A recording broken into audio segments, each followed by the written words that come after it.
our One Piece collection is probably worth dollars, and we ripped most of it. Music collectibles side, as musicians yourselves, how do you think about that area of collecting today? I have the first known serial number of the Gibson J45, which is arguably like one of the most important acoustic guitars in the world. He's got a pair of Elvis's sunglasses. Elvis's glasses. Yeah. Go for it. Explain to us how you decided to select that watch to buy. I just always thought Rolex was the pinnacle of wealth and nice watches. My son was probably 7 and he started buying Pokemon. And he's got a business now. He bought his first car. You just had a kid Thursday. Yes. Girl, boy? A boy. What does he collect?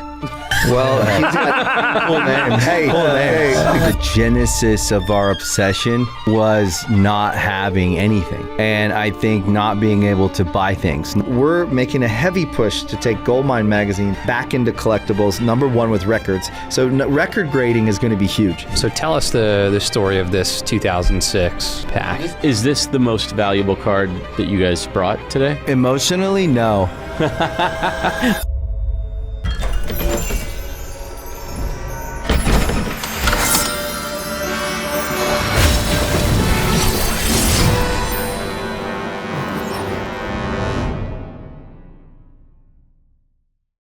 Welcome to the Treasure Hunters Podcast. My name is AJ Scaramucci, and I'm joined by my co-host, Jeremy Pidower. And today we have two very special guests in both Benji and Joel Madden. Welcome to the show. What's up, guys?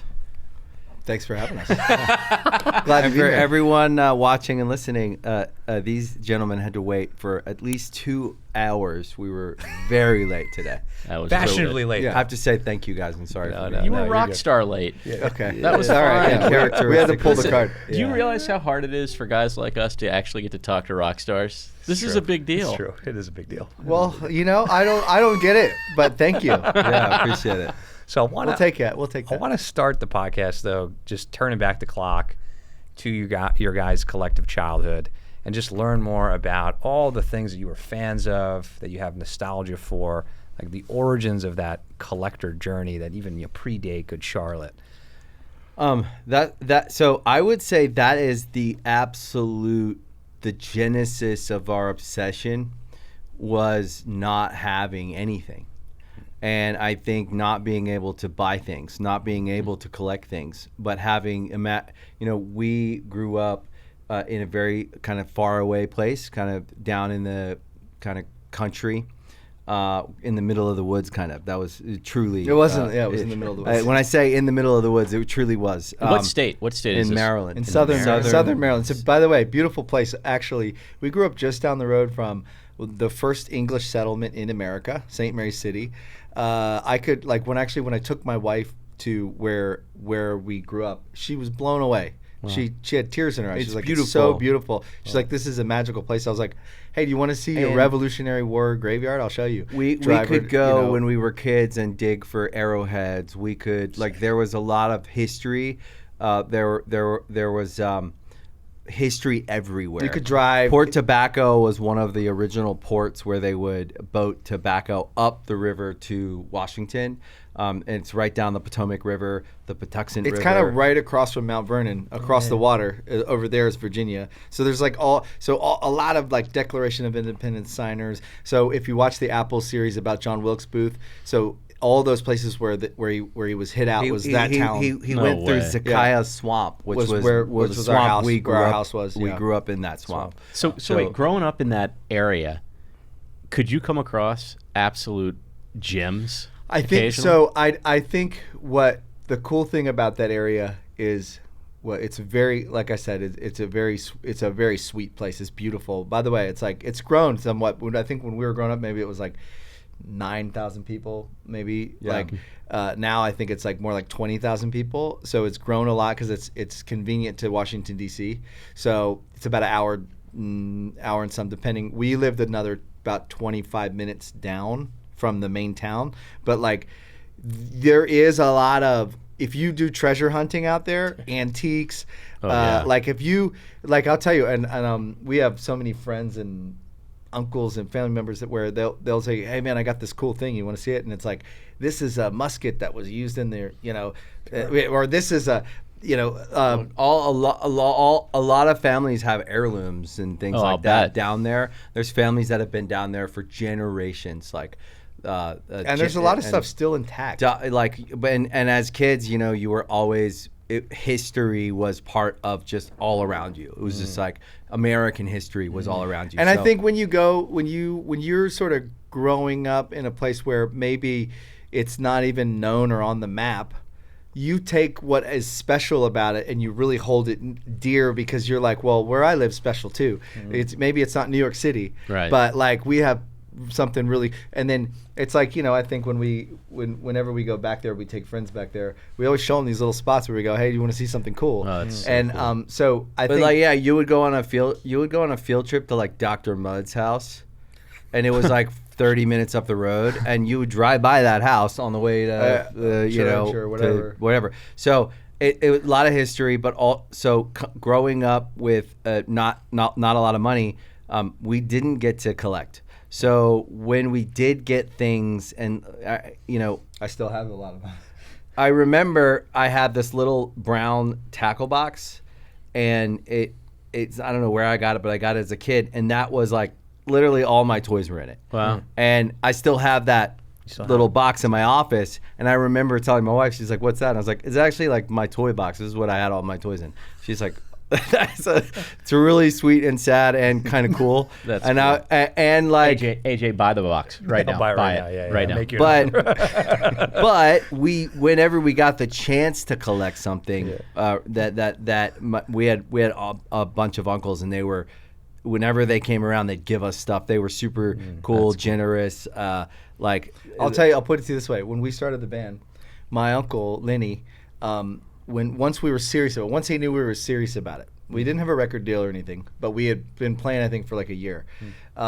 He sent me, I still use this guitar, sometimes on the road, a lot with recording. He sent me a 68 Telly that belonged to, actually it changed hands between a couple really cool blues like players that would come through Alabama. He lived in Alabama.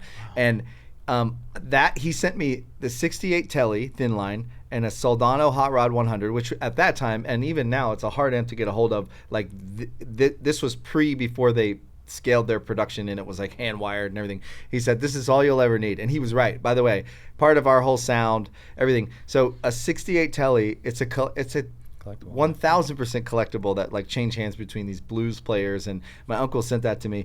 All that I think is something like we kind of gained from, like, you just cherish things where you go hey, you won't see another exactly this one again, which I have a few guitars that are collectible. I collect guitars. Yeah. Actually, the one you just got. So I have the first ever off the line, first known serial number of the Gibson J45, which is arguably like one of the most important acoustic guitars in the world. Like the model itself is like, all the guys, Willie Nelson, Johnny Cash, like the quintessential acoustic guitar. I've got the first known serial number J45 off the line. Bro, that's insane. It's pretty cool. Yeah, insane. By the way, have you and guys, it's magical. It sounds insane. It's 1942. 1942. Yeah. So what is it? 84 years old. Yeah. It sounds insane. It sounds incredible. And you're probably aware that there was recently an auction. Huge I'm auction. Trying to remember. Christie's auction. And there was an individual guitar that sold for what? I think $16 million. $16 million. So Roger Waters. That's right. Roger Waters. Thank you, Hatch. My friend Brian Halligan bought it. Shout out to Brian. Hello, man. Yeah, those are special items. When you get like that J45. When he told me that he had an opportunity to buy it, I was like, do it. Don't think about it. Buy it. I knew he was going to, but you're talking about the first off the line of a guitar that is referenced in songs. It's it's just an incredibly important piece of music that also other guitars followed. And anyway, so but you guys, by the way, add provenance to it in a very meaningful way. Yeah. So like when Roger Waters' guitar sells for $16 million, it wasn't originally Roger Waters' guitar until it was his guitar. So the fact that you have the first one, now it's associated with you guys, that changes the entire math. That is one I never thought about that until you're the second person to say that, and it's what made me feel good about a couple watches that I've Was had, the where I first said like, okay, I don't feel bad about buying this watch because worst case scenario, I'm adding some provenance to it. And it'll be a cool story. But so on the music collectibles side, as musicians yourselves, how do you think about that area of collecting today? What other things in that category? He's got a you pair of guys have? Elvis's sunglasses. No, I grew up do. in Memphis. My mom, when she was a little girl, would walk up to Elvis's steps and he would play on his porch. Wow. I mean, to have his sunglasses. Memphis is a cool town, man. It is a hit or miss town. It's grimy. I love Memphis because I'm from Memphis. The food's good. The food is good. The people are pretty cool. But then you go to Nashville and you're like, whoa, this is like, it's like a different century in Nashville. Nashville's popping. But anyways, Going crazy. Elvis's glasses. Yeah. Go for it. What the heck? How do you end up So with it's Elvis's a great glasses? story. They were a gift from the game. No. Okay. Yeah, so rapper. I was Yeah. so still friend. still friends Chuck to Taylor. still friends to this day, longtime friends. And we became so we met when we were kids basically before he had a record deal. And he would always say, I got a record deal, and I'm like, I didn't. And then one night he says, hey, I'm at the studio, you got to come. And sure enough, it's like Nate Dogg, Dre, Snoop, everybody's there. And then he has this whole big career. We met randomly when we first, one of our first times really being in LA. So we became really close friends.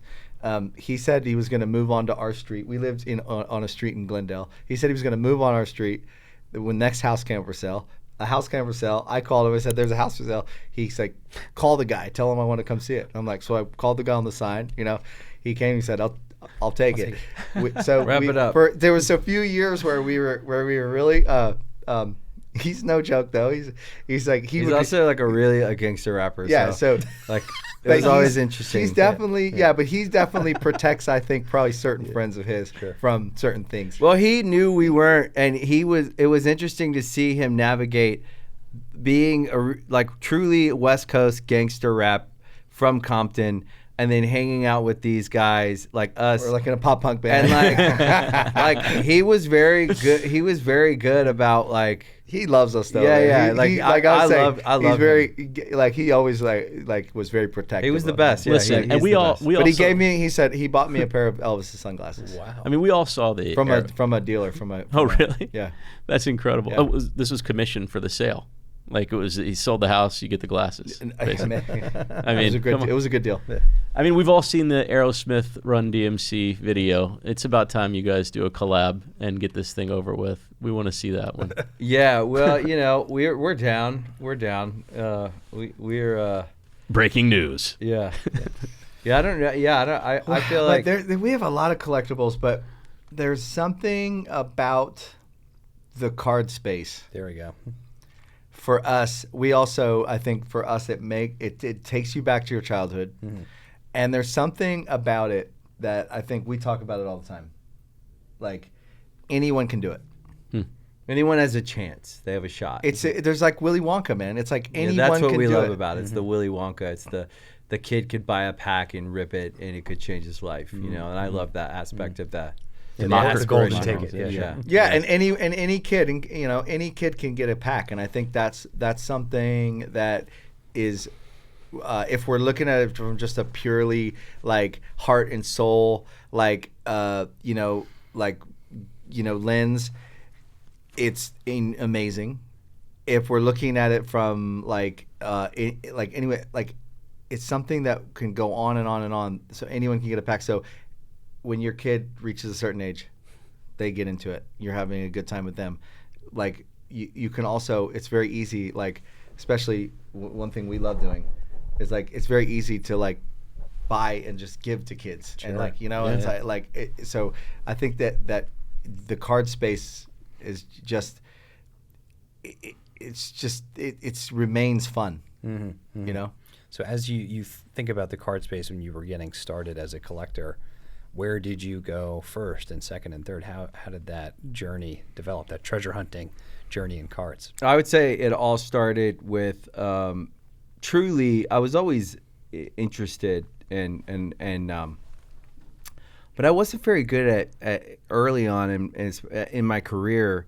I wasn't great at spending money on novel, enjoyment type things. I was coming from like some poverty. I was very, I didn't understand the value of enjoyment. And so were you saving? Were you spending? Saving, investing, Dude. things that felt more. And how old were you? 21. That is incredibly responsible. Is that who you are? You're just a super responsible guy from the earliest of ages? I would say we're responsible. We're balanced. We are risk guys balanced, for yeah. sure, but riskier than some, but not. But as much it's as measured. We Do you measure think the it's risk. because it's the two of you guys and you're together? Like, if you didn't have each other, would you have that balance? I would say I don't know what I would do if I didn't have him, because we've always been a team, and I don't have any idea what that would. I don't have anything to say I could. I've never been alone. So it's hard to say, but I think we're a team on everything. Yeah, and in some areas some areas he will lead and take more risks, and I trust him. And in some areas I take more risk. But I would say that with risk, we measure as much as we can, and we calculate as much as we can, and then we try to play out all scenarios from the best to the worst, and then we try to make decisions that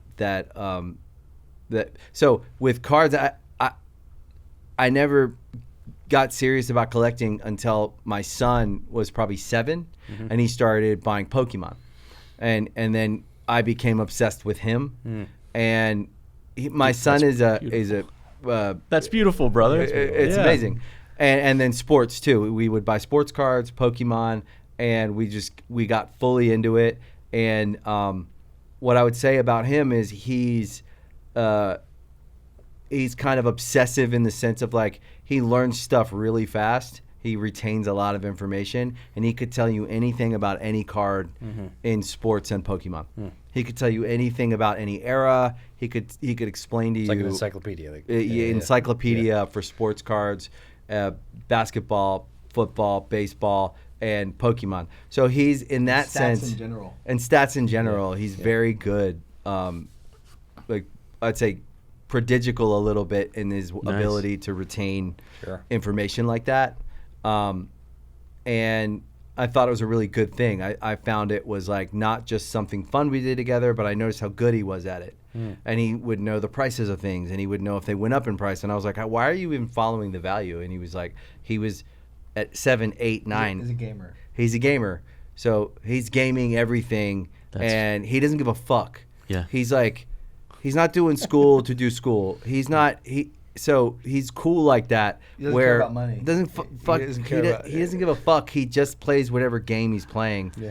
And it's part fun, but also it's sometimes I'm like, I don't know if he's having fun. He's locked in, but he's having fun in his own. So he's a pretty serious guy in some ways, but super laid back in other ways. So he's interesting. So I always thought it was interesting how good he was at it. And he's more like our bro than he is like a kid. In a lot of ways, we are he's like our bro. He's like the third bro. Like, That's awesome. awesome. We talk about everything. I mean, work. Because business, you guys, cumulatively, how many kids do you guys have? I have 2. He has 3. Yeah. So And you know that every child is like meeting a stranger when you first meet them. So you just never you don't know what they're going to be. You have But no they idea. are. You can already see them that they're themselves when they're a baby. I can see things in my daughter. They're themselves when they're a baby. Yes. And they just. And I don't know if with my son, I don't know if it's growing up around like entrepreneurs who are artists, who are creative, who don't see any rules. Yeah. Or we're not boxed in, so no one can tell us what we are. Maybe it's that, but he doesn't give a fuck. He goes to school because he has to, and he plays the game as much as he has to, and he does pretty good.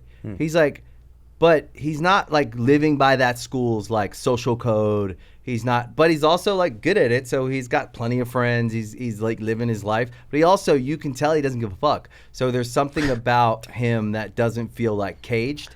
Sure. So he's not. So I think he's an entrepreneur. Yep. And time will tell. Well, I already know he is Cool because kid. he's already got a business. That's the one of the things that's going back to where we started. We start collecting, and Pokemon first. yeah, so it's probably been about 9 years. How old was he? 7? Yeah, so he's 16 now. So it's been about 9 years, and we just go fucking all in all the time, and we've never stopped. Wow. You know what I love about this conversation is that all the elements of collectability is there. The passion, okay, the knowledge, but also even though he's not necessarily driven by transaction, he's super aware of what the prices are and when things are going up. And when to sell. And he when to sells. sell. And he's got a business now. He bought his first car. He makes more money than, like, it's crazy how well he does. And We're partners. And so We're more recently we've tried to organize around it, because at first he was just going to shows, getting a table. He built his own show, like business at shows, and That's cool. and he started making real money, and I was like, yo, he's actually fucking good at this, but also he's not. The end game for him isn't selling at shows. Right. It's just that's his first job. He's never It's had. kind of like being at shows. It's like the. But he likes the culture. He likes to like, be there. Where do you find out about all the new bands? You go to shows. You go. Yeah. You go out to festivals. You go to. Check it out. You're in the marketplace. You're amongst the music fans. You see the T-shirt. All the new bands that I find that I get into.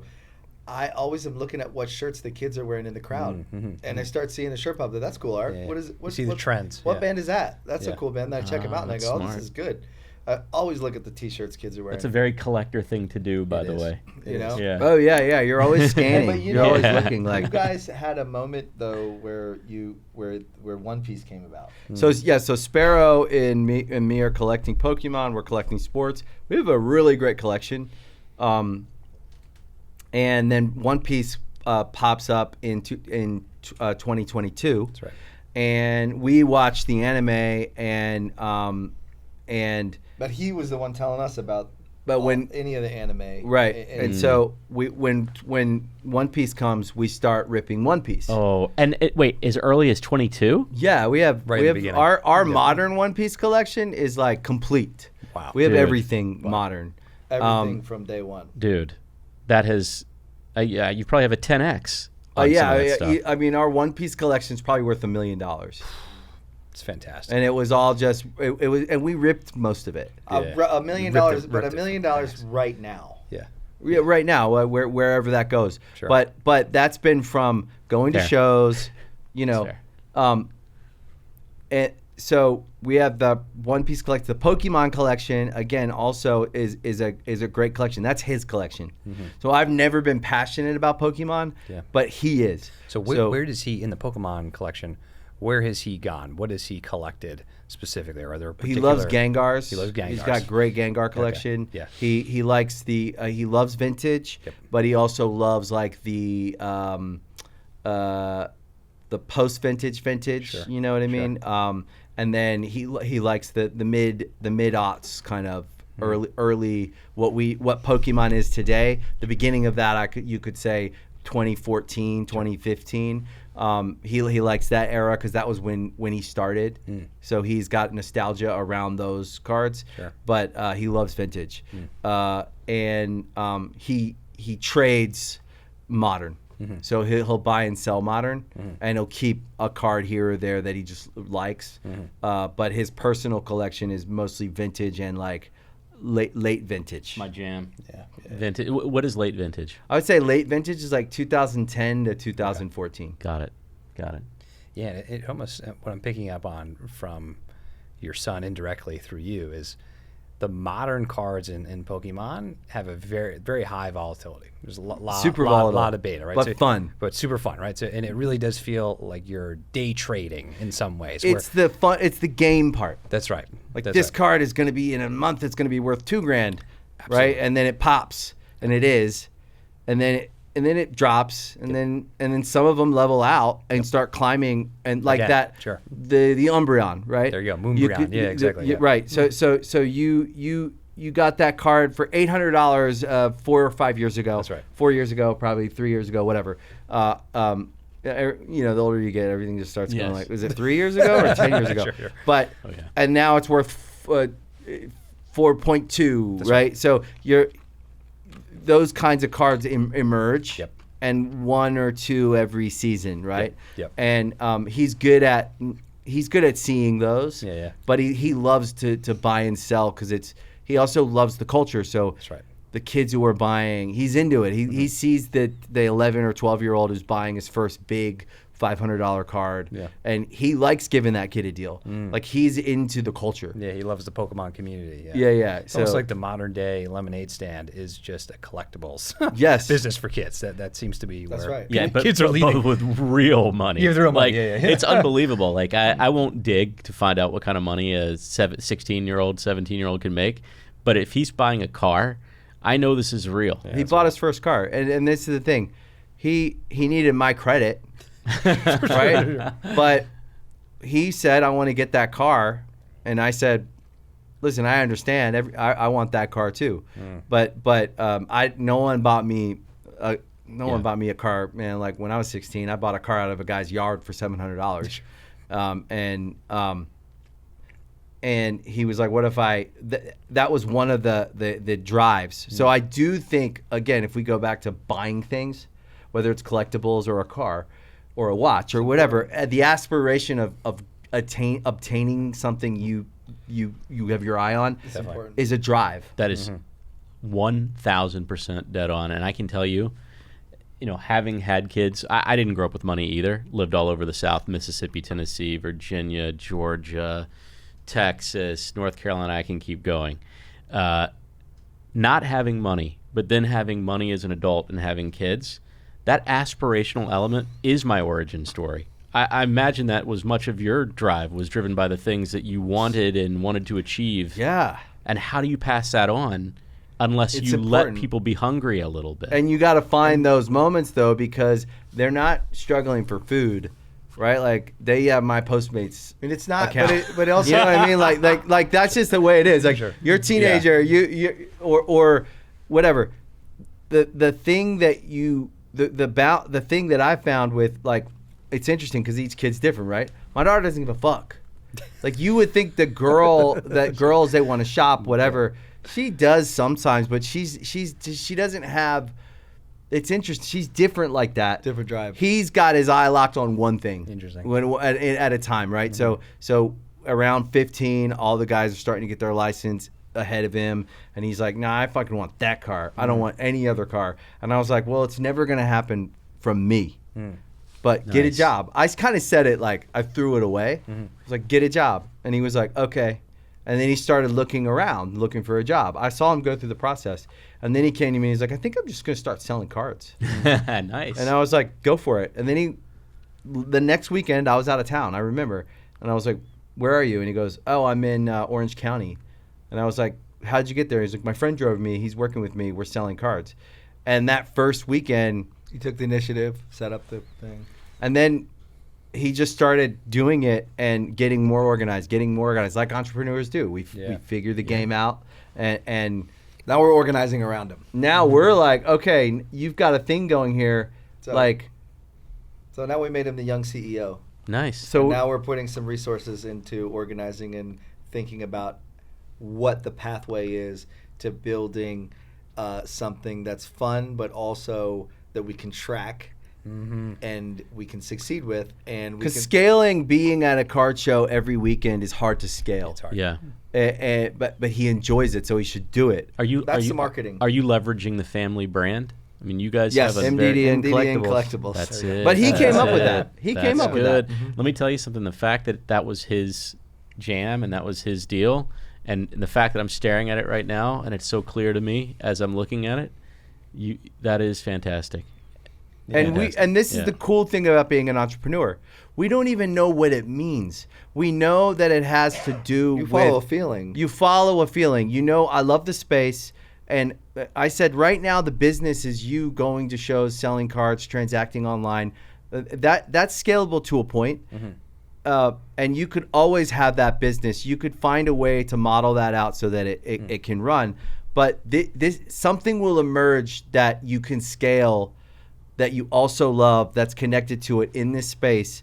And this is your college right here. You're going to learn about that, and you're going to see a need, or you're going to see a problem, and you're going to see something that you want that no one else is getting right. Yeah. And we're gonna make it. And you just had a kid Thursday. Yes. What girl, boy? A boy. What does he collect?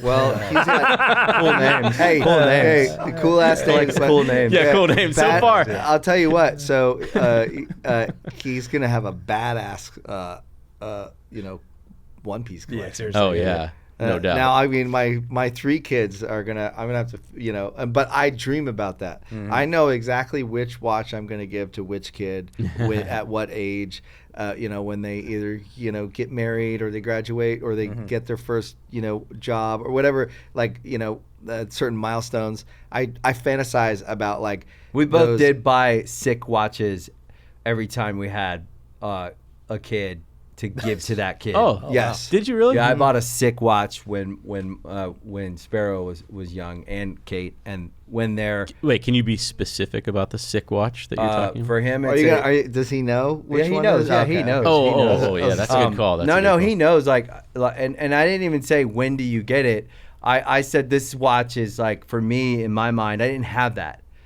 So very, very troubled relationship with my dad, who, rest in peace, we ended up having a great relationship with, but he didn't have the resources to do something like that. And I always thought like that. I always saw things like that looked like a fucking storybook or something, where it's like, my dad gave me a watch, and you're like, holy shit, yeah, that's the shit. fucking cool. So that's like classic. I got a gold Daytona Paul beautiful. Newman, Bro.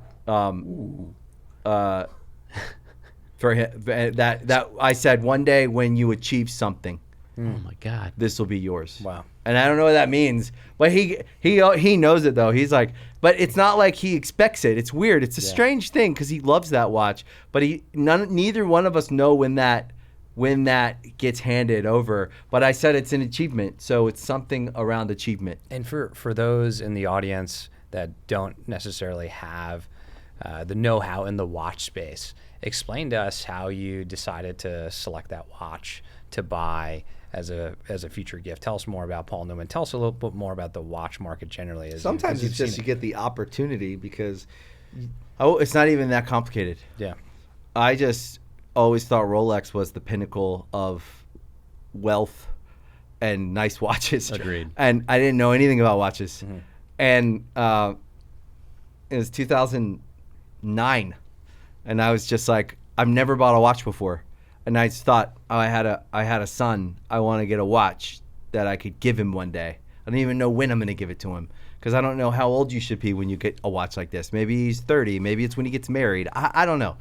But I was like, I got to get a watch. And then I went and I saw all the Rolexes, and I was like, what about that one? Oh, and they're yeah. like, of course you like chose this a one. good one, bro. They start telling me about it, and I was like, that's the one. Can I just say this? go ahead. In terms of growing up in the South, regionally, I really think I may have only been aware of one premium watch brand. Rolex. And that was Rolex. That's it. And that's the Amazing difference marketing. of growing up in that region versus New York, Yeah. where you are around everything. Yeah. Yeah, and fine you can wine. eat fine wine, and you Yeah. can pronounce these words. Like, honestly, all the watch brands, I learned how to pronounce when I was in my mid to Dude, late 30s. I learned 3 years ago. Yeah, exactly, I'm not pretending I'm a big. I have some really nice watches. I'm not bragging about it. I didn't know what Vacheron was till 3 years ago. Sure. He's been into watches a long time. I never cared. I always had Rolexes. Every once in a while, I'd buy a watch, and every watch I pretty much bought was Rolex until I found Vacheron. I kind of got like, oh, I do. It speaks to me. Whatever, I don't know. I like Vacheron, but I don't have a ton of. I have one Vacheron watch. That's it. I'm not a watch guy. Like, I like hanging out with watch guys. It seems cool. Like they guys have sick collections. And I'm way down. I'm way down to hang and look at your watches and smoke a cigar. Like, super down. Feels cool. But I don't know anything about watches. I just know what I like. Yeah, you like, yeah. And But you're the watch guy? I'd say I'm more than some, less than others. Okay. Because I have friends that are like serious watch. they're like Okay. you know You walk into a room and everything's it's ticking heavy. and winding and moving. and they also they collect, they have everything. There's like sick collections.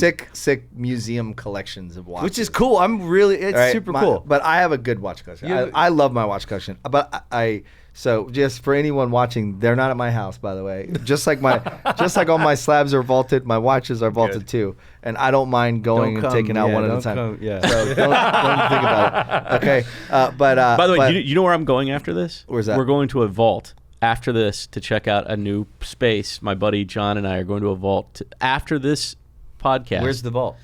It's in Hollywood. Oh, cool. Yeah. And the bottom line is precisely what you're saying. Yeah. The fear now is Oh being yeah, realized. you can't fuck around. You Especially cannot in mess LA. around. Yeah. No. Yeah, you fuck around and find out. Yeah, if they burn. Yeah, if your house isn't burning down, it's possible. that you I felt so deeply.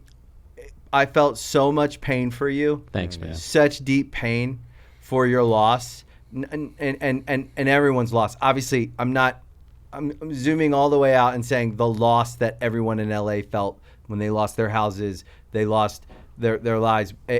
But your story, what you lost in the fire was painful, and so many people lost objects of affection, objects of like things. Things mean things. Yeah, to us. I know a guy. I know a guy Thank you. who's lost his grandfather's watch actually, Ugh.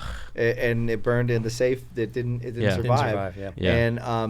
And it's like these things is collectibles, right? They're more than just like, okay, and this is what I like you guys, because I saw, because we've met before, Yeah, and we yeah, have friendly, years ago. I Yeah, say yeah. we're not close, but we're Yeah, friendly, triple, and sort of like if I see you pass my radar, I'm like rooting for you, and I'm like, Thanks, brother. I think you're a smart guy, and I think and a very nice guy, right? And what can sometimes I feel like that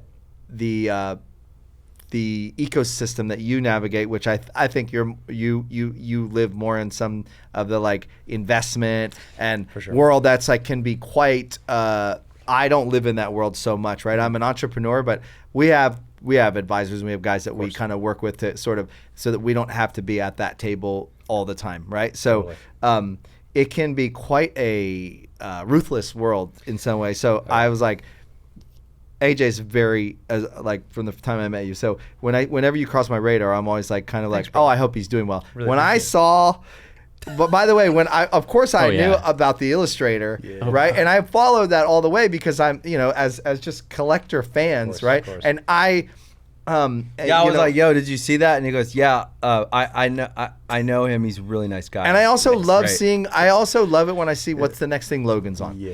Right. I love to watch the ride. I like to see where he's going. Yeah. He's like a prolific guy. He's just Yes. like he's looking at something. He's doing. So when I watch this whole thing build, Yeah. I'm like, this is the greatest show on TV. I can't wait to see what happens here. And when I saw you. I was like, What the hell is it going blew on? my mind. Yeah, I was like, I know yeah. him. No, I was this like, guy too, it yeah. The blew story my mind. continues. It just keeps going. Yeah, Yeah. it blew my mind. I was like really excited. I was really excited. But the collectible thing, right? There is that element is a gamification of it. It's not just so I think about people thinking about money. It's not about money because but it is amazing for kids, right? That can buy a pack and think about this. For One Piece, this is the part of One Piece I love, is that and actually you are always the one, going down a lot of rabbit holes and telling me about Bandai and like, cause you've watched every move. They brought me into One Piece later and I'm listening. The game they really care about the kids that play the game, about the not just kids but people. Yeah, Bandai cares about the players. Like it's number one. No, they so are it's great. like It's the number one game because if you win a One Piece tournament, you win a serialized card that's worth 20 grand, 30 grand, 40 well. So grand. this is what I'm saying. And these are guys who are playing competitively to win those cards, because that amount of money immediately affects their life. This is a healthy, And you get to be king of the pirates. and it's very it's about healthy. respect. Yeah, Yeah. it's super. So I want to point that out. Yeah. It's a very healthy element to all of it, in the sense that any kid out there can go and get a pack, right? Even though the packs go to $25, $30, they can save their money and go and get a pack. You play the game. Now, what did the Red Bull cards go for at the But show? the latest card, the Zoro cereal card, I think it's like $40 raw. I mean $40,000 raw. Whoa. Okay, I was gonna so say, now you're like $40. Oh man, no, that might be a buying opportunity. I think 40,000. Yeah, so the What's winner. the story? It was one. It was No, one for the winner? there's 1,000 of There's them. 1,000 There's of them. 600 maybe of that one, but 700, but I think. but I the don't. serial number, what? Yeah, the serialized but one. all that to say, right? Yeah. Like whether it's $10,000 or $40,000 or $5,000, Sure.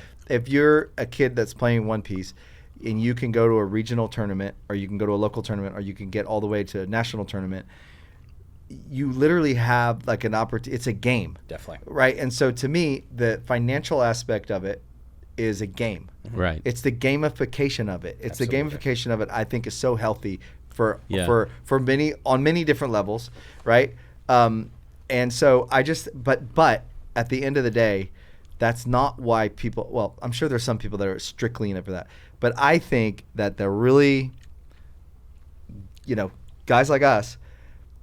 There's a really emotional attachment to this feeling of being a kid. Yeah, it just Absolutely. does something. And to you. so when you see, like going back to, you losing, like it is actually painful. painful Yeah. to see When you because see someone I get know. something stolen or get something that Yes. it's painful in your stomach, you go, I know I'll never see that card. How hard it is to get that card. I often feel. Oh yeah. Go ahead. No, I'll just say I confirm it was painful. Yeah. No, listen. Here's the reality. It is a stunning turn of events to be, in your early 50s and to have collected your whole life. And I can just speak for myself. I've never sold anything. Yeah. So not only did I collect, but I collected for my whole life. Never sold a thing. Me either. Me either. Isn't that crazy? It's crazy. And by the way, honestly, there'll be a lot of people that listen to this, Yeah. and their intuition will be these guys are grifters. Sure. They're buying and they're selling and They're- they're profiting and Never da da sold da. a thing. Never sold a thing. Nope. But And- the people who say Giving a that, lot of stuff like, away. trust me when I say this. You read the comments, right? Well, all of us. He's been in this for 1 second, or he's been in Right. like That's LARP. That's the new word. Yep. that's just it's par for the course of a crowd, right? There's going to be a certain percentage of people who dream, who see what you're doing and go, I want to see more of that. I'm inspired. Definitely. Some people reject it. They go, fuck that guy, right? Because either they're upset because all they're Or thinking they don't have about. the courage to. Well, it's a poverty thing. Do They're it. like I don't have one, so I'm mad at you for having one, Sure. or whatever. I do not measure emotions. I see volume of interest, and I think that like what I've noticed about the collectible space is it's interesting Yeah. Super. and it's exciting. When you see someone hit a big card, everyone watches that video. And you know what? Here's the beautiful thing about what you just said. It is people that are part of a larger community who want to see each other win. And what I can say about all of that is when your stuff goes away, okay, the amount of love that I received from the collecting community was extraordinary. And I was very fortunate because I'm at the point in my life where I can take a hit. I had to take a little time off, and I had to not collect exactly what I was collecting before. Yeah, you had to take a knee. It was too hard. There's no way I could painful. go back and try to recreate exactly It's a grieving what I bought. period. You had Bro. to grieve. I had to. So I that love watching your videos. I Thanks, love man. hearing you talk about collectibles. I think you. you're so on the money with these. But you make toys, so you understand Yeah, absolutely. what that means. Like, Yeah. it's Willy Wonka, man. We all want to be in a dream. We all want to live. We all want to believe that there's like, We could make something new. yeah, like, or that we could get lucky. Yeah. You know, like I hit one. Definitely. Oh man, you guys made my whole day. Absolutely. I think too, like a lot of these characters, like Monkey D. Luffy, who's so iconic and so popular. I love him. Kids aspire Oh. to be like bro, Monkey D. listen. Luffy. That spirit of adventure, being king of the pirates, finding the One Piece. Like, kids kids love it. One Piece is Star Wars. It's Disney. It hasn't even got started. One yet. Piece is The characters- Japan's. No, One Piece is Japan's Avengers, Star Wars. It's so iconic. The characters have such good stories. I just had the voice actor from the live action show for Chopper. Her name's Michaela. An incredible actress, has been working for 20 years. Incredible actress, has worked her ass off. This role as Chopper has, I think, like changed her career because, fan base. and It's the fan base. And listen, Oda picked her. Wow. So Oda picked every actor in the live action, in the live action show. It's incredible how much he cares. He's George Lucas. I promise you. One Piece is going to go for the next 20 years. You're going to see all the places it goes. And let's just carry on from that. Okay, in anything pop culture, how does something break through? If it's got to be special. What makes it special? The artist's fingerprints all over it. If we stop caring, The storyteller. If when a band stops caring about their merch, right? And this happens. can tell. You do a merch deal, you spend the money, you go on tour, you sell merch, they take the money, you go, oh, I guess our merch doesn't matter. I watch it happen, right? I always tell bands, don't do merch deals. Just not tour deals. Do retail deals to get it in stores. But tour deals, this is your bread and butter. This is what you live on. You will be more connected to your merch. When you're connected to your merch, you're making shit that you think is cool, and your fans agree. When an artist's fingerprints are on it, it's special. Absolutely. So the fact that he's picking the actors for the Netflix series is huge. why it's so good. So this is why. But this is the thing with One Piece is like that I am very excited about is that it's just barely, it's not even started yet. It's barely getting started. It's early. So I guess predict the future for us for a bit. The card game, as an example, there was data that came out just this month from PSA. Tell us. That's it. Maybe you saw it already. No, tell us. But it was absolutely wild. So in the really 3 to 4-ish years that the modern One Piece TCG has been around, the volume of submissions to PSA last month was about 220,000 One Piece cards in a month to be graded. Yeah. To put that in perspective, Pokemon, which is the dominant submitter to PSA, is about the standard. Is about 1.1 million. Right. So you have a situation where Pokemon cards have been around for 30 years. You have the modern One Piece cards are now effectively 25 to 30% of the volume in a fraction of the time. Okay, it's astonishing. So honestly. culture. So we have to. So we talk a lot. So I want to make space for you guys for us to unpack this together. Yeah. Or examine it together. My theory is culture. So the collectible space is new, relatively speaking, right? Grading things, auctions. This is about a 20-year, which is, you could say that's a new behavior. 100%. Okay, so with new behaviors, until they're agreed upon by the culture, which now they have been, right? So now it's like this table. It's here. So the floor goes up, the ceiling. The old ceiling's the new floor. That's the nature of growth of anything. Of course. So if we just look at that, and then we look at the standard in TCG, it's Pokemon. Yeah.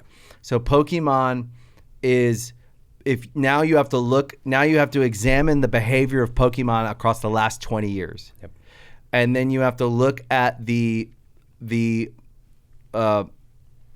brands and games that are emerging, that are raising their hand by culture, not by who's marketing, because I could argue that Bandai is not great at marketing and they're not great at supply, right? They cannot, what we know in modern One Piece, in 10 to 15 years, this is going to be scarce, even though there's so many cards. In comparison to Pokemon, it's nothing, because they actually are just servicing players, and there are only so many players, but the game is growing. So my thought is, not to a T, but you have to look at the Pokemon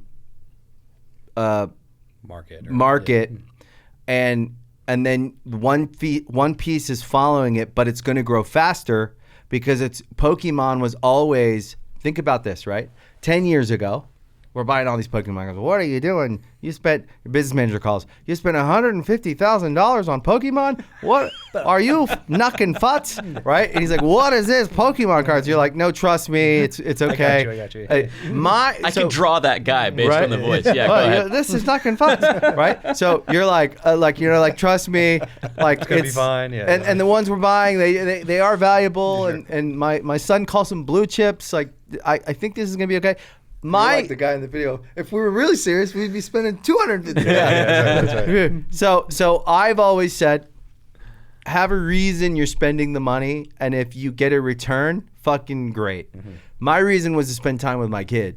So I spent fucking millions of dollars on cards. Sure. Right? We have a sick collection, and we have spent thousands of hours together. And your best friends. He's my best friend. Wow. That's incredible. And we have a real, true kind of partnership relationship when it comes to our card collection, because we have to argue about decisions. It's not just yes to everything. We've always had to measure, like, okay, we could spend this much. Like, what should we get? And then it's our collection. Yeah. Right?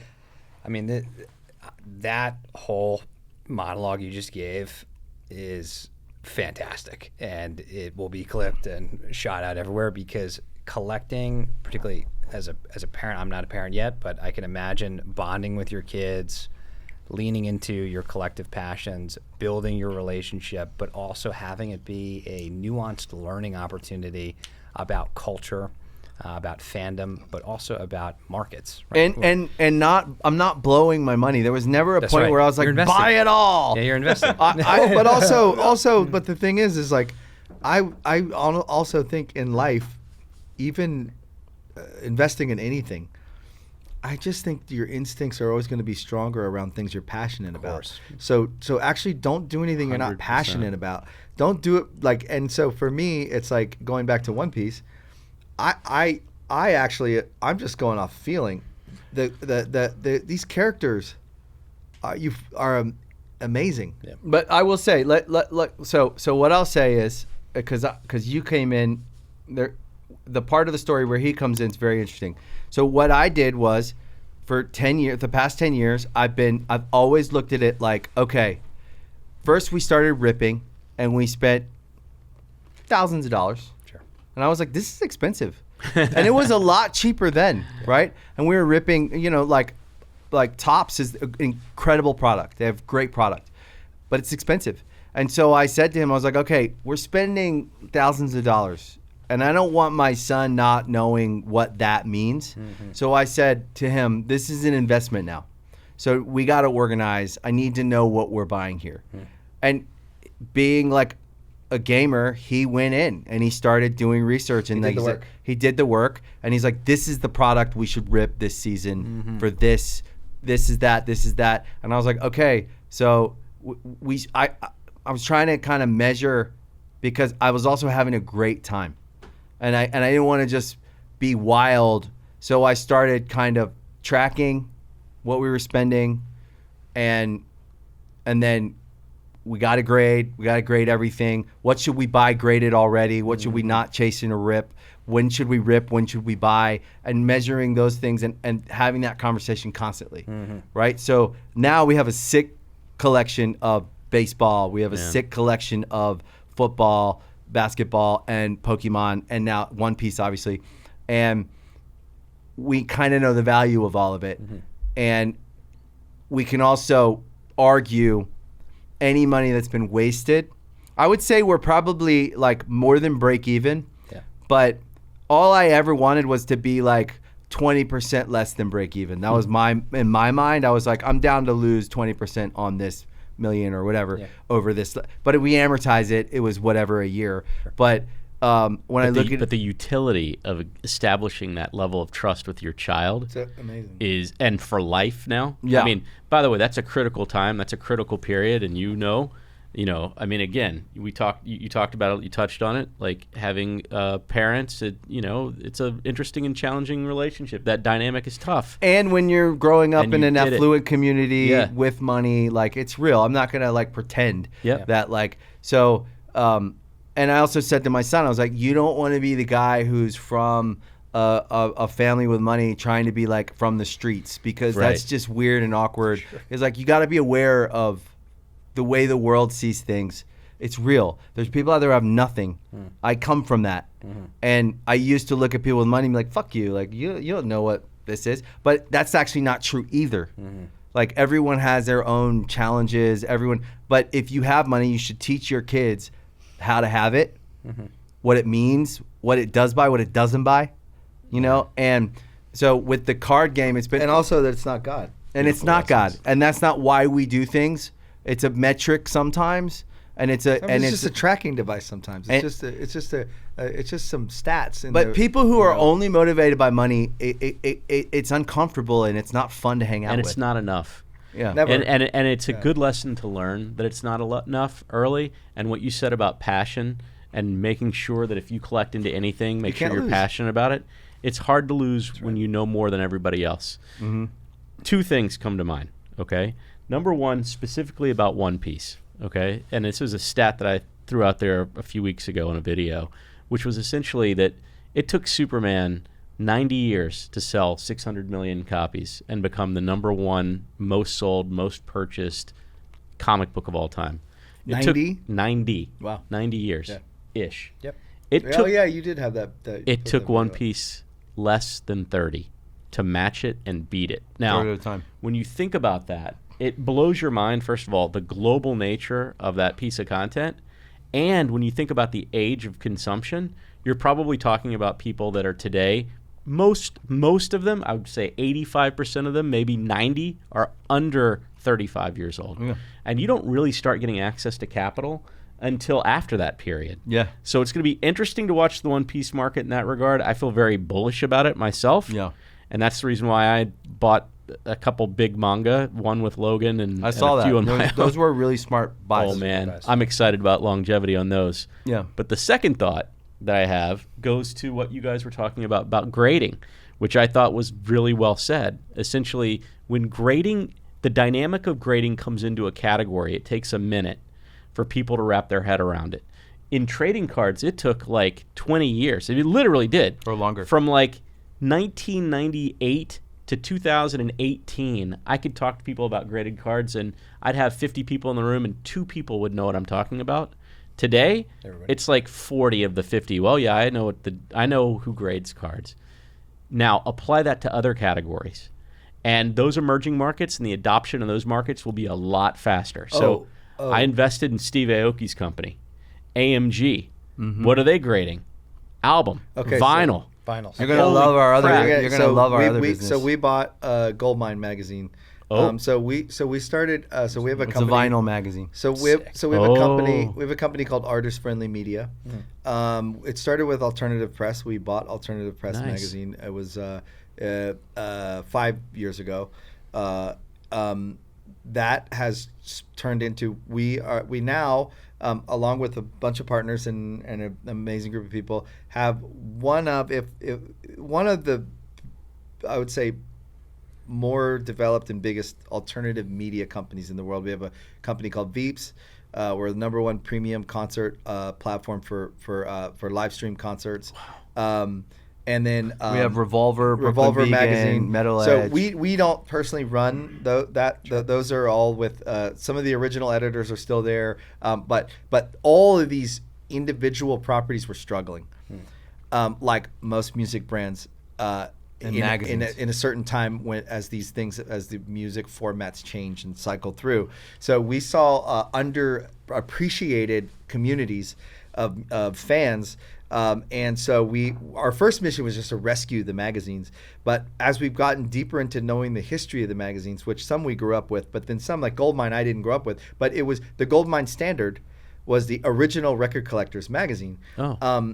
So we're making a heavy push to take Goldmine magazine back into collectibles, number one with records. So record grading is going to be huge. Okay, so the amount of people. So as a music fan, one of the only collectibles I can get that's really does anything for me is vinyl. Of course. Yeah. So we have a very developed business now in the last 5 years of doing limited edition pressings with artists. We've done from everyone from classic artists to Sleep Token, who we had a huge week with this week, to Ghost to Bad Omens. I mean, and fans are getting their hands on one out of 100 pressing, one of 500 pressing, one of 1,000 pressing. So and you're talking about bands that have communities like Ghost is a community. I mean, Ghost amazing communities. Yeah, incredible fan bases that we absolutely love. But what we discovered with music fans is they all also collect Pokemon. Yeah, they do. Of course. They collect sports cards. Such a crossover. So we're taking Goldmine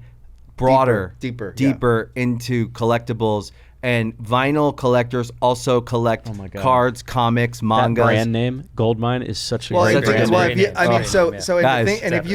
don't know if you know the history, but if you see the history of covers for Goldmine and you look It'll blow your mind. all the iconic from you name it, it's pretty incredible. So anyways, that is a working. I mean, Goldmine still has a vibrant community. I mean, it's got a really healthy but it crosses like subscriber base. Music and collectibles is so tight so it crosses. And they need to not be siloed because they kind of get siloed, but there's a bunch of crossover. So that's one.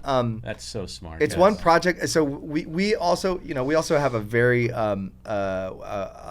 I don't know the stats, but our music management company, we sit in between this sort of universe of like music companies that are all basically just like for me and you, I'd say we're the creative. I would say we're sort of like vision board guys, where we say, well, why are you doing it that way? Why don't you do it this way? And think bigger or actually just say don't give up.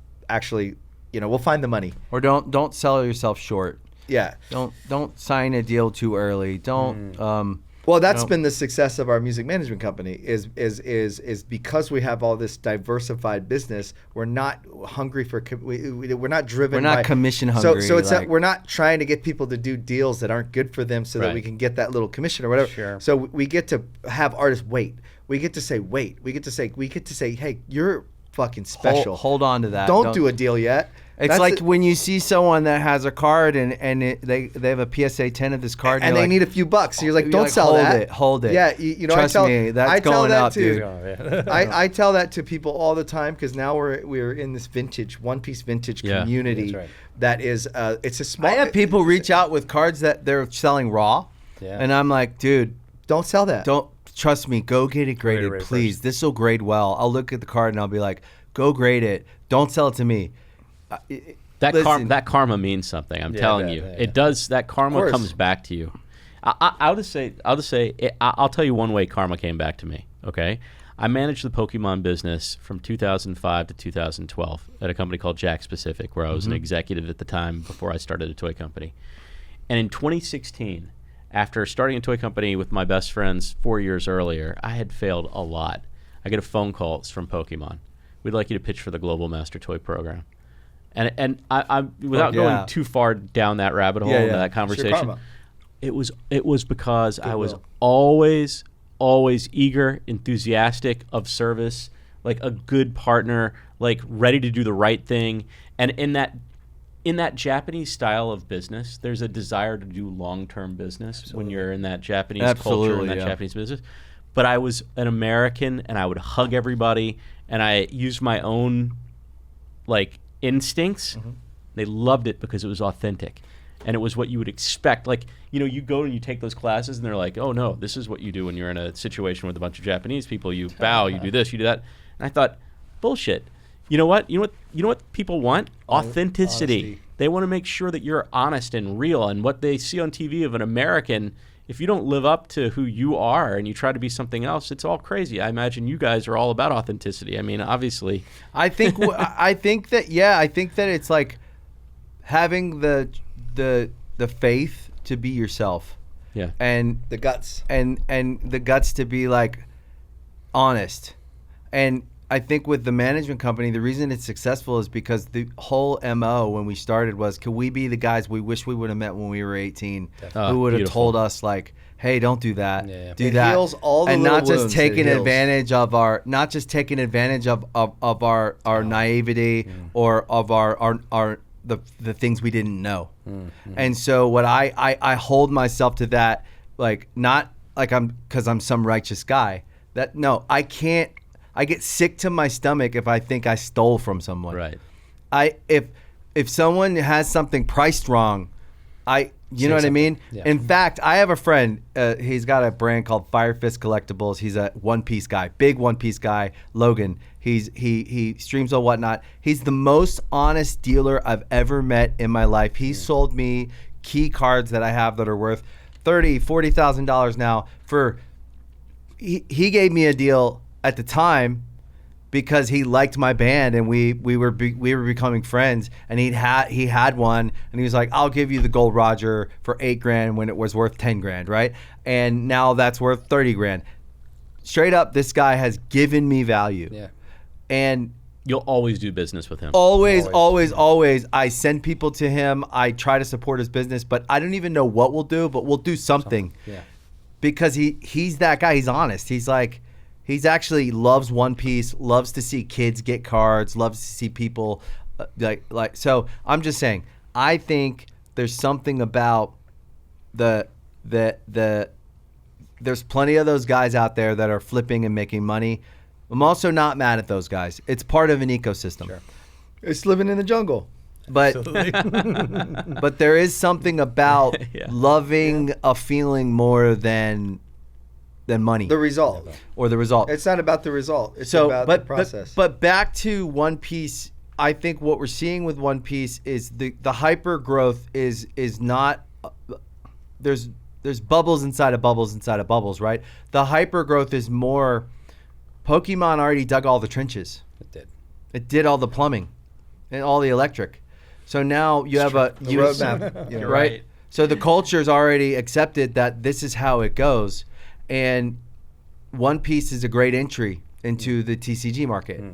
The value always goes up, it climbs, it goes down, and then it levels. One Piece pops, and then it drops about 20 to 30%. Then it levels out, pops again. From the beginning, I've seen this the whole time. We've tracked it. The latest thing at the end of last year and the beginning of this year, the big kind of explosion we've all seen that you've seen on the internet, is just a bigger version of what's always been happening. So when it dropped, we were like, great, let's buy more stuff we didn't buy. But it's still more expensive than it was. That's right. Right. And it's starting to climb back up. It's gonna have another big moment, probably on OP17. I think that set's gonna be really exciting. And new people come in, it's affordable, they can buy, they can rip. And it's going to continue to expand out and have its ups and downs. But I'm more just invested in One Piece, the comic Sure. story, and the mangas, right? Great investment. Yep. But not everyone can buy that manga, That's right. right? So what can they buy? They can buy cards, Right. and they can collect that. I mean, the scripts. That's fine wine. That's Scripts like, is like, that's the connoisseur. Like, and actually, I'm really excited about the scripts. In just over the long term, that's like the relic. Like, so I love relics. But the script, the manga, that's in the museum, along with a couple tournament cards. Yeah, yeah. So enter Benj comes in, and he's like, I want to get into One Piece. This is like a year and a half ago. And we're like, Well, I want to be with you guys. So because I would rip with you guys every now and then. But we were like, listen, we have everything modern. We were at this point, we're not bored with modern. We still collect modern. But I started getting a little bit more like, I want to dig deeper. Started doing tournament cards, buying tournament cards. Really cool, really fun. And then started going down the vintage rabbit hole. Sure. And then we discovered a whole world. And now I love antiques. I love stories. Oh, that's so cool. I love history. I love stories. And it's all So connected. then we start going down the rabbit hole, the stories, and where One Piece So start. Bandai, when in 2005 they tried to launch the game and it failed. And there's these cards out there. They're Two ve- sets. They're scarce. It even though you can find them on eBay, go and search 2005 The Quest Begins. You will find 100, 150 listings tops max. Yeah. Anyone that knows the TCG world, Pokemon, search Pokemon. There's tens of thousands of listings. Yep. And Passage Through the Grand Line, when they canceled it, apparently the story is that they destroyed half of the inventory. I don't know if it was the But they right only I believe it. printed believe it. 2,000 cases, and the cases only have 6 boxes that have 12 packs. Wow. I mean, So- and let me just tell you from a manufacturing perspective, when you can be in the trading card business, the biggest expense you have is the marketing. Definitely. Yeah. Because the manufacturing just is not all that expensive. So to destroy product because you think you've oversupplied it is the smartest possible thing that you can do as a manufacturer. Because you can't market Well, it. they say that only like 348 cases of Passage Through the Grand Line. Like, that's the story. I don't know how true that is. We should pull some but- cards out though. But All right, so perfect. Yeah. Parlay, yeah. so Perfect. So then we went to Passage because we were into the English game. We went down that rabbit hole. We started buying tournament cards. There was one We just started tournament, obsessing. and we started obsessing. Then we went back to 1999 when it started in Japan with the CO1 Luffy. That's right. And the CO7 Zoro, and then And then when you go down the hyper battle rabbit hole, right? Which I think that the Quest Begins and Passage to the Grand Line, the first English sets, that's the magical, like, holy grail, like Ark of the Covenant. Scarcity-wise, because it when is. when it all plays out, it's so scarce. Right. These are just going to be like, I think that's why I have a personal rule where we have sealed boxes. I'm ripping everything that's not a sealed box because there's not enough of it. And so I want kids to be able to have it. So I think that the common cards, the uncommon, the rares, the hollows that aren't the gold rares and silver rares are all going to be important because there's just not enough. Yeah, right. So us literally a 10 common, I think 15 years from now, a 10 common. Well, when you think of multiples, if you can get a common card right now for $5, which is probably what you could get it for. Yeah. 10 more, to 15. maybe more like 20, 25. Yeah, maybe. But 10 to 15 years from now, that's going to be worth hundreds of dollars, Yeah. if not Yeah. thousands. By the way, So- look at the Magic Alpha cards from '93. So before they did the beta Yeah. cards, which are like, and then the unlimited, like the Magic They Alpha appreciate it. cards. Yeah. I mean, they Steady are investment, yeah. no matter what, they're doing well. And that's the same thing with Pokemon First Edition. Yep. You can follow that thread through almost anything. Oh boy. Oh, so that's a pack. Yeah, this Starting is with the pack. This Yeah, is what the packs look like. That's I that's. actually didn't bring any Quest Begin packs. I don't know why I Oh, thought I that should have was. brought. I actually. This is the Passage to the Grand Line pack. Wow. I thought about bringing a Quest. Oh, and a 10 too. Beautiful. But you can buy these on eBay for probably like $200 to $300. In a 10? No, just raw. Raw, Just okay. un- They've gone unopened up. They're more in the $500 to $700 range now. for a pack. So tell us the story of this 2006 pack. So this was we've the got here. second set, 2006, Passage to the Grand Line. This is when they canceled the game. So they Oh, really? Yeah, so they only printed actually probably half of what they printed for The Quest Begins, but The Quest Begins was the first English appearance of like a gold rare Luffy would be like, to me it's a Mickey Mantle, right? So that was the chase card, the gold rare Luffy, and if you got I think there was probably 150. I did the math based on the number of cases they printed of The Quest Begins, and I think there was probably something like 150 to 300 gold rare Luffys available to find. Wow. And how many of Wow. those survived? and Probably not too many. So not too many. So- That's the other thing Oh. about the vintage. This is this is the to gold- me, so this is the gold rare one of the Luffy. most important One Piece cards. This is the Mickey Mantle Luffy, the first English Luffy chase card, hollow. The gold rare. The gold rare Luffy. There's no Beckett 10s. 10s. There's 4 Beckett 9.5s. Wow, holy smokes! And And what does that go for? What does this one go for? That, Well, it's hard to say. They're listed for 30 to 50K. And where did you pick Oh it my up? goodness! If you don't mind us asking, where did you? On What did you eBay. buy it for? eBay. Yeah, I'm telling you, eBay is still. When I bought that, it was I bought it for $2,500. Wow. yeah, that's a good return. How long ago? Last year. 20x. Last year. And I've got 2. So this is the Jeez. passage.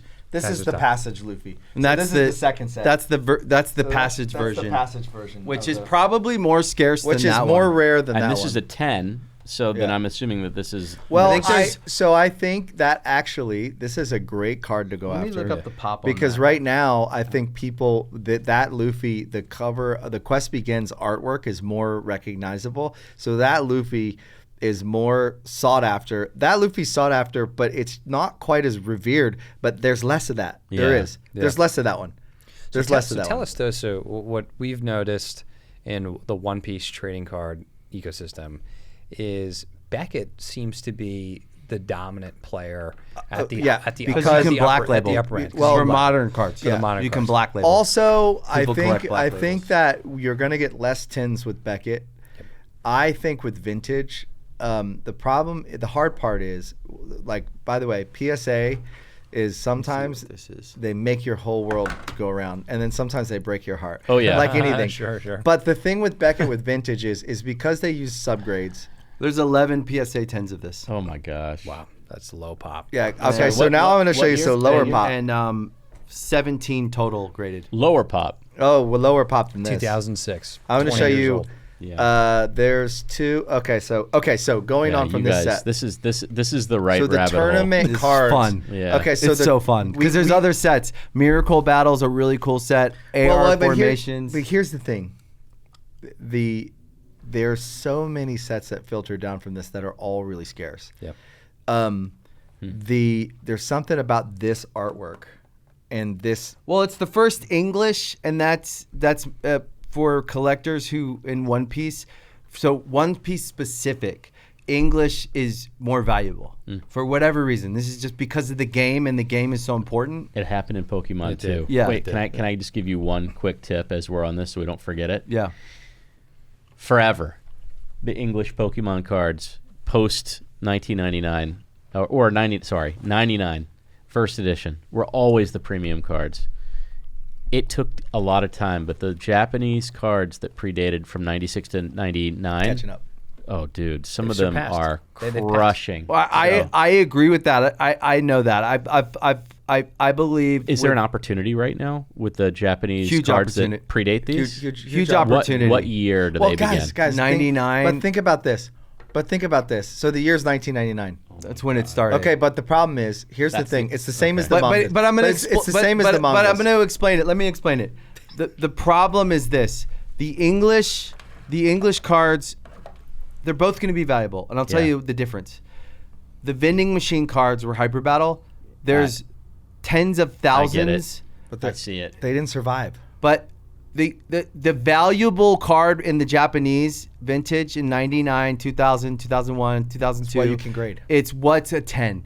Yep. There's only 4 CO1 Luffy's Which in a is this PSA card. 10. What? And there's- he's popping it out. And there's tens of thousands of them available to find, but they're all beat up. Yeah. So just like the manga you have, right? It's not that there's not a lot of copies. You can Yeah. find copies, but you can't find a 10. It's hard to You find. can find a 9. If you have a 9.8 or a 9.6, you are God. Yeah. You're a golden god. I'm hoping I have a 10 on the way because I found 2 that I think could 10, and I have 2 that I think are but- 10s. But the problem is yeah. So the thing with More the, 10s are going to emerge, but they not, will emerge, but the thing is But not hunting. order of magnitude So anymore. the Yeah, yeah. fun part is just hunting down the ones that can Oh my possibly God. 10. That's the game. It's well, and fun. also you need to. I mean, you kind of got to go to Japan. And you're talking about the card that you're about to show us that you've. Well, this one's. purchased another I know I have an example of the card, but it's an 8, Okay. and I'm waiting for a 10. You know. So wait, what would that?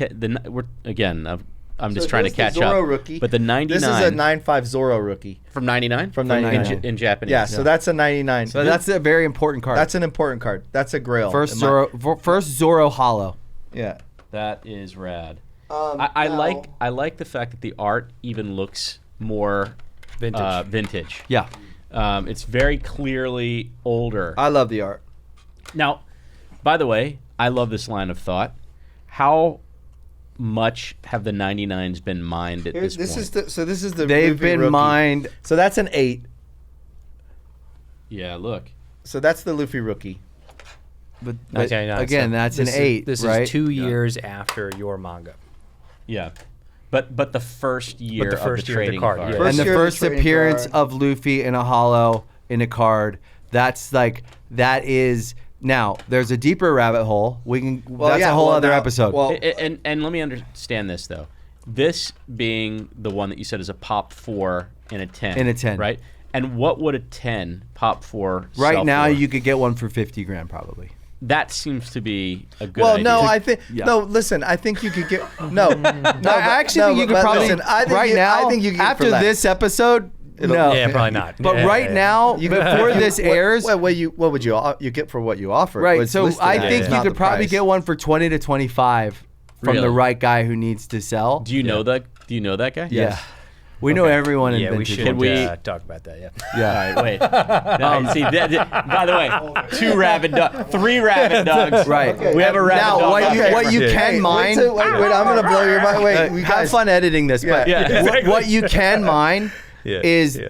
the cards that might 10. You can get those for about 2 to 3 grand. Yeah, the raw. They know what they have, but they know they have to grade Yeah, it. they're about. I'm spending But about you're- two. you're I'm rolling spending, the I'm dice. spending about $2,000 a week, once a week, That's awesome. on a CO1 Luffy. smart, I'm man. finding one. Because you're going to pull one. You're truly treasure hunting. Well, you're mining. Yeah. Yeah. Well, yeah, because you know what? Anything of 7 for me, Is if gonna I be- have It'll trade. Yeah, like for me, Vintage trades well, at also, 7s, like, 8s, 9s, yeah, they I have trade. a bunch of cards that I love. You can trade Like, them up. Damn it. I just wish I didn't learn that today. I'm taking a note. Okay, so I'm just taking a note here's to myself. here's the thing. Yes. Offline, I'll help you if you want. Yeah, Thank you. But He's gonna have a those- stroke, guys. I'm gonna have guys. I'm 100 years old. but so to me, but I go go all the way down the rabbit hole. If I could, we have to do a whole other episode on Yeah, probably. tournament Yes. cards. In tournament cards. So, So, there's- we got obsessed with tournament cards. we have modern a tournament sick cards. no. Yeah. no vintage. Oh, the vintage vintage. tournament. Oh, They had Oh, have you ever heard of Panda Man? tell me about it. I'm sorry. I'm just taking. we had notes. we have the biggest collection of vintage first tournament. The first Japanese tournament was in 2002. Wow. And Oh yeah, we can't go down that rabbit hole. Well, yet. no, we still got to stay on this one because look, and then, I'm going to show you guys. and then Jump you like Festa. pop, but wait, Jump Festa. well, let's go okay, back. okay. Turn it. Let's go back because It's too many rabbit holes. It's too No, many- I've already in my mind. I've already spent $80,000. Yeah. So Yeah. okay. Yeah. So And so we're check just this starting. out. We started. So when it comes to One Piece vintage, yeah. the poster boy, the face of One Piece vintage is going to be Luffy and Zoro. Yeah. Of course. Okay. And Nami. the quest begins and Passage Through the Grand Line are the legendary set. The hyper battle set will continue to emerge over and over and over again. And it's like the mangas. It's going to come down to the grades. And you'll see them pop up and pop Because you up. look, the mangas. What I saw when you bought that, I was like, yes, because you took something that has 500 million copies, and now people have to search for the best one, the Right. mint one, because they The One Piece. and they're Yeah, the it's one piece. literal. And, It's and what I'm telling people is this is why I love it. We're hunting. Yeah. So it's out there. So now let's it's in get an it- attic. It's in a basement. It's in a box. So you loved it that Luffy had like what 20 pop, like what was the pop on it, like Yes, there was a 10, and then yes. Show me what do you Okay, got. so- that, all right. the passage Luffy. There's 11 10s. 11. There's 17 so this graded. is pop. This is pop one. Wow, that's okay. Total. super So this crazy card, rare. this card right here. Oh, which one should I start with? This one or this one? I'll start with. Okay, Zoro. Let's start with Zoro. We're short circuiting over here, guys. We're So short-circuiting. here. I feel I literally have This beads is of the sweat. Zoro. Okay, well, just before we get into tournament my cards, pants. this is the Zoro English rookie, right? Okay. Again, By the way, very it looks like he's Badass. skating. It's a badass card. badass card, Look yeah. at it. Look at it close. I mean, I love the art. It's a badass card. Oh my god. It's Let a me see what badass the card. pop on that is. Hold on. Yeah, you can. Let me get real nerdy here. So this is The Quest Begins 2005. That's the Zoro Gold Rare. Yeah. By the way, I pulled another one 2 nights ago. I With opened packs. I had 4. I opened 4 packs of Quest Begins. Right now, and I that's a pulled one. $20,000 card. It's going to go up. I don't think that's 20 right now. I think it is. It is now. It is now, yeah. Maybe 15. Yeah, raw. It's probably Okay, 5. so this is five. population. There's 16 PSA 10s, 16. and total there are 24 graded. Got it. Now, Do you guys do the? Do you guys check Yeah, certs? So early. Oh, all the time. please. Okay, check the every- cert on this card. Just check the cert on this card. Do it. Here, you do it. Go ahead. You want me to? Yeah, no. You I just- AJ, you do it. I'm only saying it because you guys, how old are you guys? 47. Do we talk about this? 47. Oh, I wear Okay. glasses now. Okay. Yeah, Did yeah. that just recently Yeah, happen? it, la- How in the predictable. last 2 years. How It predictable. It just went overnight. Yeah, okay. Well, let me just tell you something. It doesn't get better. So right now at 47, this is probably going to get cut, but doesn't matter. At Yeah. 47, here's the deal. You are still occasionally not using your glasses. Yeah. By 52, Yeah. you look at this stuff, and it is not what you would hope it would look like in real life. Wow. So this guy, there's only 3 in the total supply graded, and 3 What? and 3 10s. So what this tells me though is Yeah, we have you 2 guys, of them. We have 2 of the You have 10s. 2 of the. Okay. All right, now So- check the. Hey, look. This. I'll just tell you the cert on Yeah, this. okay, one. sure. Okay, so 2 graded. That's the tournament winner. 2 graded. Okay, so 1 7 and 1. This is the 10. No. Right. Wait, and That okay, so that was the hardest one to get. That Sanji, Had to hunt that it. Sanji is. They say there's only 4 known copies. he's so aspirational, this character. Yeah, so that Sanji card, I think there's probably 8. 8 out there. Yeah. Yeah. So that card right there, there may be 10.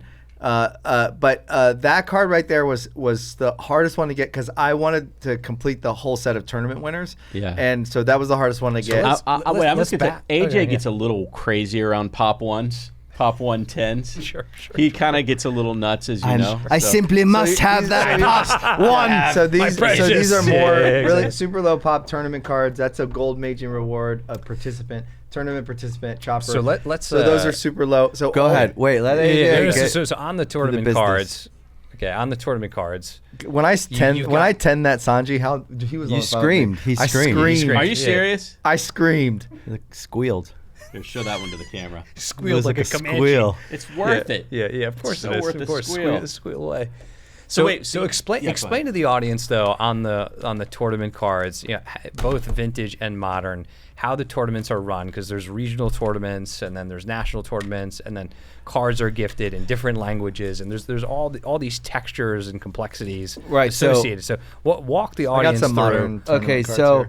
so there's different Yeah, it's there's slick. levels of tournaments. There's store tournaments, and then there's regionals, and then there's nationals. You win at a store. The winners of the store get to go play the regional. The winner of the regional gets to go play the nationals, and then there's the world championships. The One Piece is really good in the modern tournament cards. In the old tournament cards, there was only one. It never got off the ground.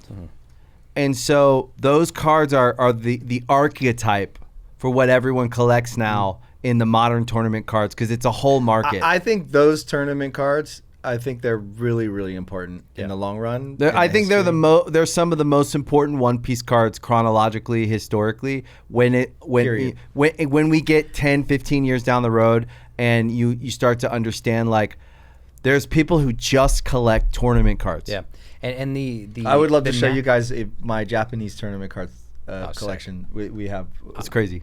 I'd love that. vintage. Is it not here though? And the No, tour- it's I don't have. okay. the tournaments of next time. old Thank you. at all these different levels, cards are gifted. They didn't even Or have next them week. at the didn't. Or the next old week. tournament. They had one. Coming over. It didn't work. Nice. It was a failure. Yeah.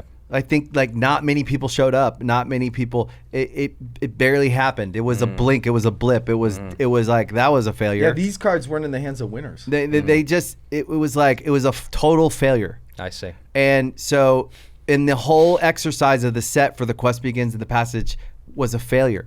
It worked in Germany. So most of the people Italy, Germany, Brazil, a couple random places that it was huge. and it was working enough that they sold that all the people who have it are mostly German guys. Wow. I've got all these friends now, these German collectors. Yeah. Like I'm friends with all these guys in Germany now. Because that we've met. they played They One played it. Piece. They They played played it. it. Yeah. Oh, they And- played it, and they yeah. have incredible. And so what I'm saying is that it wasn't culturally impactful Wow. and forgotten. And now the modern game, Overlooked. the modern game is important. Yep. People play, they win, they sell the card for $20,000. They're excited. The guy who bought it at the tournament, he's like, I flew to the tournament and waited, and I bought it from the winner. And then there's a picture of him on Instagram with the With it, guy. yeah, I've seen him, right? yeah. And those are cards. The modern cards are important too, right? Yeah. And But that only Well, took and you 20 know, years. So I but this also is want to the- say this is the but design. Can I point out something though too? Like I just want to say because actually, it was one of the things I was really excited about talking with you guys is what you guys are doing is aspirational. Like we also, like he said, we are very, I would say, reserved, and I want to say like where I look at like what you did, and that's like it's aspirational because it's so gutsy and crazy and Sure. right. So Sure. I want a little more. I want to be a little bit more of that. So I'm going to tell you right now. Sure. We have like these vintage cards. Yeah. It's still so early. I agree, man. You're buying big cards for $5,000. No, you're 100% For right. $10,000, $20,000 right? even That's is, like, Sanji, low right? That's the for most. these. That's the most I spent on a card. Well, now that's now I've gone a little further, but Sure. I paid We found a $20,000. card. Yeah, but what I'm saying, what gets exciting is sharing, right? What That's you right. collect, and I don't post a lot because I don't want to flex. I really don't want to flex. Like Yeah. that's not what I'm doing when I. course. But I'm excited to share course. when someone's interested. So if you were to take a step back and just riff for a second on the taxonomy of grails that exist in the One Piece trading card Yeah, like universe. the gold, Yeah. silver, bronze. Sure, and what so would be you the top the, three? the Illustrator, the no rarity Charizard. I mean, in Pokemon, there's a well-established hierarchy because it's been around for so It's long. still developing in One Piece. That's right. So and maybe even make some predictions, right? Like how this shakes out over the next number of months and years. What is that hierarchy? I think the vintage market's developing over the next 36 months. Okay. I think in 3 years it's going to be impossible to get in at a price that you like. The average collector who doesn't have like endless cash could buy vintage. They could look at the vintage, do their own research on what speaks to them, and spend thousands of dollars right now and hold it. And they'll see what happens in the next 3 to 5 years. And when you say vintage, are you talking about 99 or 2005? Both. All right. It's all vintage. Give us, just to make it simple so I can take my own notes, Yeah. give us the 3 top items that you believe would be the from 99 and then from 2005. Okay. From as I 99, are you take notes from talking AJ. like? My I turn. guess it would be who's buying it because it's a price point for me. Just go with what you think are the grails. We want the top grails. Okay, the Grails are first appearance hollows. So Buggy first appearance, Shanks first appearance, Mihawk first appearance, Luffy, Zoro, Nami. Luffy, Zoro, Nami, Usopp, all the main cards like characters. this. Yep. Yep. Yeah. 99 Hyper then- Battle. Some didn't appear till in hollows till 2000. So the first Nami is actually a blue holographic Nami card. That's from 2000. The Princess Nami card. That's the S. Yeah, The S, blue, the blue one. SO I don't know. I'm offhand. I don't know the number. But first appearance hollows in Got a it. 10 In 10. or a 9. 9 or 10 is really good. In vintage, you know. PSA or Beckett. Okay, if you're Jeremy Yep. or AJ, you want a 10. Yep. And you're going to go, I'm going to spend the 15 grand right now because I'm investing more strategically. Of course. But for someone that's out there like surfing eBay trying to snipe and I've got You think those are super grails? No, I think they're super duper grails. In the long run. 100%. So let's make But some but predictions even then. So deeper for- than that, though, Let me go deeper because it's a world. Yeah, sure. Promo cards. promo cards. Promo cards. The Those first are going to be the super What grails. year? 99. 99 to 2002. So right now, And you then guys also said- English. No, 99 to 2006 Right. because each one of those tournament cards is based on a Japanese that is based on a Japanese card. Of the same art. And I have both sets. I have the sets in all Japanese as well. Wow. Those cards are sick and they're very hard to find. The Sanji in the Japanese card is just as hard to find as the English Sanji. Wow. But then I'll also say the very first English promo card is PROO1.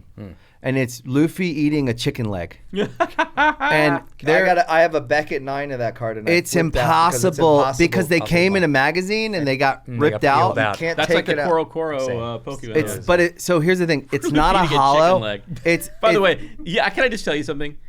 Luffy eating a chicken leg is the best. is roughly unhinged. the equivalent It's of unhinged. like, I don't know if this is gonna work. Let's just try Yeah, it. exactly. Now it's completely unhinged. Yeah. That's the first English. That's a Grail. Oh, That's yeah. a Grail. Yeah, So yeah. that's on the list. Yeah. The Luffy rookie, the Luffy, that's on the so list. here's the Mihawk English rookie, right? Like Luffy tournament participant. Any of these tournament cards Yeah. are going to be. That's where you get into the scripts, Yeah. right? That's going to a be. Pikachu That's trophy going to card. be like you have the CO1 Luffy, right? People have seen it before. It's a great card. It's a Grail. And then you show people your collection, and then you show them your tournament cards, and that's where and this is what we always see, and this is how we feel. Once you get that dopamine hit from that vintage tournament card, it's hard to go back. I love all the manga cards. I love his collection is you guys, like, the collection is the modern stuff's crazy. I love it so much. My favorite card's the Gold Roger. I love it. yeah, it's just That was our dad's saying, it's like- emotional. Yeah, it's emotional for me. So I love it. I love all the modern artwork. I love the foil. But the rarity of- that feeling though when you get like, because you just it's the rarity. But okay, so for you collecting, I would, and we can talk offline because I Yep. could probably give you more like Yes. really specific, because it is a whole rabbit hole. But there's the promo cards, the Jump Festa cards. There's levels of scarcity for those. well, and then you get into. But here's the thing: they're all scarce. Yeah, they Yeah. are. So for the first the beginning of the modern card. I'll show you the beginning of the modern card. The beginning of the modern card is AR. AR. Don't you think beautiful AR? card. Beautiful Yeah. So the AR. So this is like an early manga card, right? Oh, yeah. Like But those aren't that. So these are, They're less rare. they're less rare, but do the But they're scan that. still I don't know. rare. See what the pop is on that. Sure. But for the vintage cards that you explicitly called out as the future grails of the category, Yeah. where do you think these can go in price over the next Well, 2, where 3, 4, 5 years? Okay, so how and, many? and where do they go in population, right? Because as prices, as we've seen, even with Jeremy buying They'll come out of the woodwork. manga, exactly right. Jeremy comes in, he buys a manga with Logan, and makes a splash.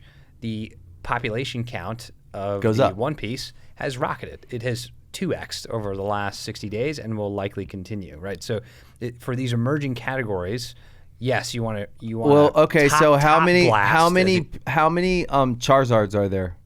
First Ed. 124. Okay, that's what I think that Luffy will be. Got it. I think there'll be 110s in this plus, maybe give or take 20%. And Right. the 99s. And the 99s. And the reason, and I've locked this in, the 99s are less rare, but the 99s sat for 28 years not having a lot of value, so they got crushed. The 2005, 2006 are rare because they gave it a shot in the States. It didn't really work out that well at the time. Is that accurate? No. The 2005 and 2006s are rare because there just weren't any cards printed. That's it. And They gave it a shot. Yeah, Well- and so there's where there was there was hundreds of thousands, if not a million cards printed Of of the 99. 99s. And so while there's get it. 120 Charizards, Yeah. there'll be 120 Luffys, Yeah. maybe. So Yeah. this is a fantastic insight, right? So what we've seen in the Pokemon market, which has had many more years, decades, really, Yeah. of how many of grading, illustrators are there? There's 39. There's somewhere between 39 and 40, Wow. 41 total. So it's a very obscure, rare, it is. like, It's extremely rare. thin air. Definitely, but the hierarchy of Pokemon cards are you have the illustrator sitting in a totally different dimension, and then underneath you've got the no rarity Charizard in a PSA 10 from the 1996 series. That is a $1 million to $2 million, probably will approach $3 to $5 million card. That's a pop 10, very rare. You then have the first edition PSA 10 Charizard in English. That card it's transacted as much as 900,000+ down to around 500,000 over the last 6 months. The 900 though was the Logan. outlier. It was an anomaly. It was an anomaly. Right. It's probably more like a 5 to 7. Yeah, exactly. $500,000 to $700,000 card, and that pop is what you're describing with. That's where I think that card will get based on what I think is available supply. I see that people are grading, finding, selling. I think that right now, if there's the number of PSA 10s may have gone up, but it probably if it was 4, it would be 8. Yeah, I think that could go as high as 100 if I was guessing. There's a supply we don't know about. And here's a good lesson that me and Jeremy have both learned.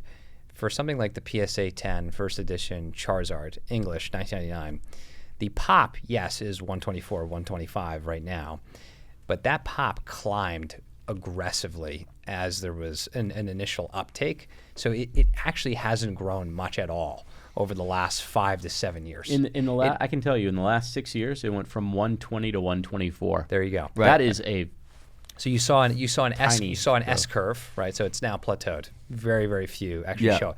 But in Pokemon, though, underneath the no rarity Charizard is really these tournament sets from 1997, 1998, and even right now on Golden, there is a 1998 bronze PSA 10 third place tournament card that is currently going to sell for 1.3 to 1.5 million. I think the auction. So I have a I'll show you guys a cool one. Where is it? He's like, and by the way, it's right here. Yeah. So this is a modern tournament card, and then we'll get back to that. I love this card right here. I love this card. So I'm still trying to find the first place card but at a price that I want to spend. But this is a second place Kaido tournament card. The very first textured tournament card that everyone collects. These tournament cards, these textured cards. That's right. They're the thick. first appearance of these. The first appearance of the textured card was this Kaido card. This was the national championship, first national championship card, and there's a first, second, and third place. There were 8 made of each. So what's crazy here too, and for the audience as well, for a lot of the modern tournament cards, there are the cards that are made and given to the winners. Yep. But there's also been quite a bit of cards that are produced that increase the supply. And there's been some controversy over these cards and the way in which they're graded. I'm sure you guys are familiar. So with these cards, the Kaido card is truly scarce. Yep. And it was the first textured card. So it's important in the sense of like what people now collect. The Zoro card's more recognizable. That was there was a Yamato card, then a Zoro card. So the Yamato one I think is next important. The most important cards above this are the World Championship cards. They're Luffy cards. Yeah. There's 2 sets from That's 2 years. That's the one that I think sold for like 350,000. Yeah, so those are still actually attainable, but they're hundreds of thousands of dollars. Yeah. But they'll be worth millions one day. Yep. And these will too, I think, at some point. It's inevitable. Right. Listen, I will tell you, my sixth sense for this, prior to this conversation, was that the upside had been realized to a large extent. I don't feel that way after sitting here with you guys. Especially in vintage. Yeah. And I think it's I think for vintage especially, but I think tournament cards as well. Listen, now you're starting to see it like you one of our buddies was telling us about the Red Bull tournament and how much the winners were getting paid out the door for cards, which was awesome. Which I thought was awesome for the guys playing in the tournament. Yeah. But like any tournament cards in this early phase, I still think it's like. I mean, when I bought this, it was $20,000. And I thought it was a lot of money, and now raw it's probably worth $70,000 or $80,000. Really? Wow. Yeah. So is this the most valuable card that you guys brought today? And let me just. Emotionally, no. I love that. But literally, by the way, I love the way if you had to think say, I'd in say terms it's that. of. I think it's the Sanji. I think it's the Sanji. I think that's the most valuable. I don't know if you can put a price on it. No, you couldn't put because a price. Is that the one that there's only one? There's only one. The first English tournament winner card. Number one, they're hard to grade. Yes. And then this set's cool because. By the way, because there's because you there's could offer one. me $1 million today, and I wouldn't take it. So here's then that's what then it's worth at least $1 million. Like So I wouldn't take it. I just wouldn't take it. I'll say this to you. So, Yeah. Right now, you could also say it's worth $17 million yeah. and displace the I'm sorry. But I ain't going near that. Not bro. quite, not That's quite. your record. but like Yeah. this is in time. This is Right. a really cool set. So right now, this is the 3-on-3 tournament winner cards, the set, right? Wow. And I think it's the only set. I think there's maybe one other set in the world that someone's put together. Your this timing, set, your timing was sick. Your but timing was incredible. but Here's a there- set I did. I But love there's this like set. there were 30 of those, each of those given out. But there was only one 3-on-3 tournament, and they're never doing the 3-on-3 tournament again. That's a little set I built. I've got a couple of these sets that I've done of a few of these cards. I've got the Luffy set as well. I built the Luffy set as well. So this is the national tournament winners. what's the pop on those cards? So on the Luffy, It's like 12 on the, or 15. on the, On the on the Bugsy? champion card. Oh, on this Yeah. Luffy champion card, I think that it's 13 pop. Oh, 13. wow. Those buggies are all different. So the buggy champion card, I think it's 15 pop. Wait, help me understand what's making these 3 cards different because Okay. I'm blind. Okay, champion, final, top player, and finalist. So there's the champion, top player, I and the got you. finalist. And Okay, I got to tell you, I think Buggy may be I love top Buggy. 5 villain. Like I love, of You'd all love time. his Japanese rookie card. It's My- super cool. Really? Yeah. like I'm really excited One of the about coolest ones. the Netflix getting involved because my dream, I want to see like a Buggy origin story. I want to see like a Zorro origin Some story. breakout. Like threads they're and stuff, like yeah. they're too good. The character, I love Buggy. Buggy's one of my favorite characters. The fact that you can slice him up Mm-hmm. is the most unexpected component of it's all that his like character. attitude, you know, and like his. Stick his head in the box and send it to a whole different universe, and he's gonna find his way back So together. back to Jeremy's initial Yeah. question is so The big 3. there's a lot here, right? Yo, what do you hunt? I think Well, it's yeah. the biggest card is the Sanji card right there. I think, Yeah. but they all are. You know, it's hard to say, but I think that Sanji card is going to be like one of those like Ark of the Holy Holy Grail, Grails, like whatever, lost Ark of the Covenant. Ark of the Covenant, like kind of thing. Yeah. Like Yeah. one of those. Like I do think the English set is going to be like because I think that is. it comes down to scarcity. As we all know, like pop, Yeah. we Pop oh, one. anytime we love something and then it goes super mainstream, right? You get pushed further down into. I just need something a little more limited edition. I need something. and so a little it's more not. rare. I still love the brand. I but need something. But a little that's bit more, the levels you know. of scarcity is One Piece is scarce any way you look at it because the population on the cards is always going to be lower than Pokemon. So as the thing grows, the older. If you're just getting into modern, 100%. if you're just getting into modern now, you're still getting scarce cards compared to if you're in it for 10 to 15 years. Yeah. So you have to think in terms of that. So if you're just getting in it now to make money over the next year, don't do it. course. But if you're getting into it because you love it and you're like, in 10 years, I'll see if I want to sell these cards, course. you'll do good. Yeah.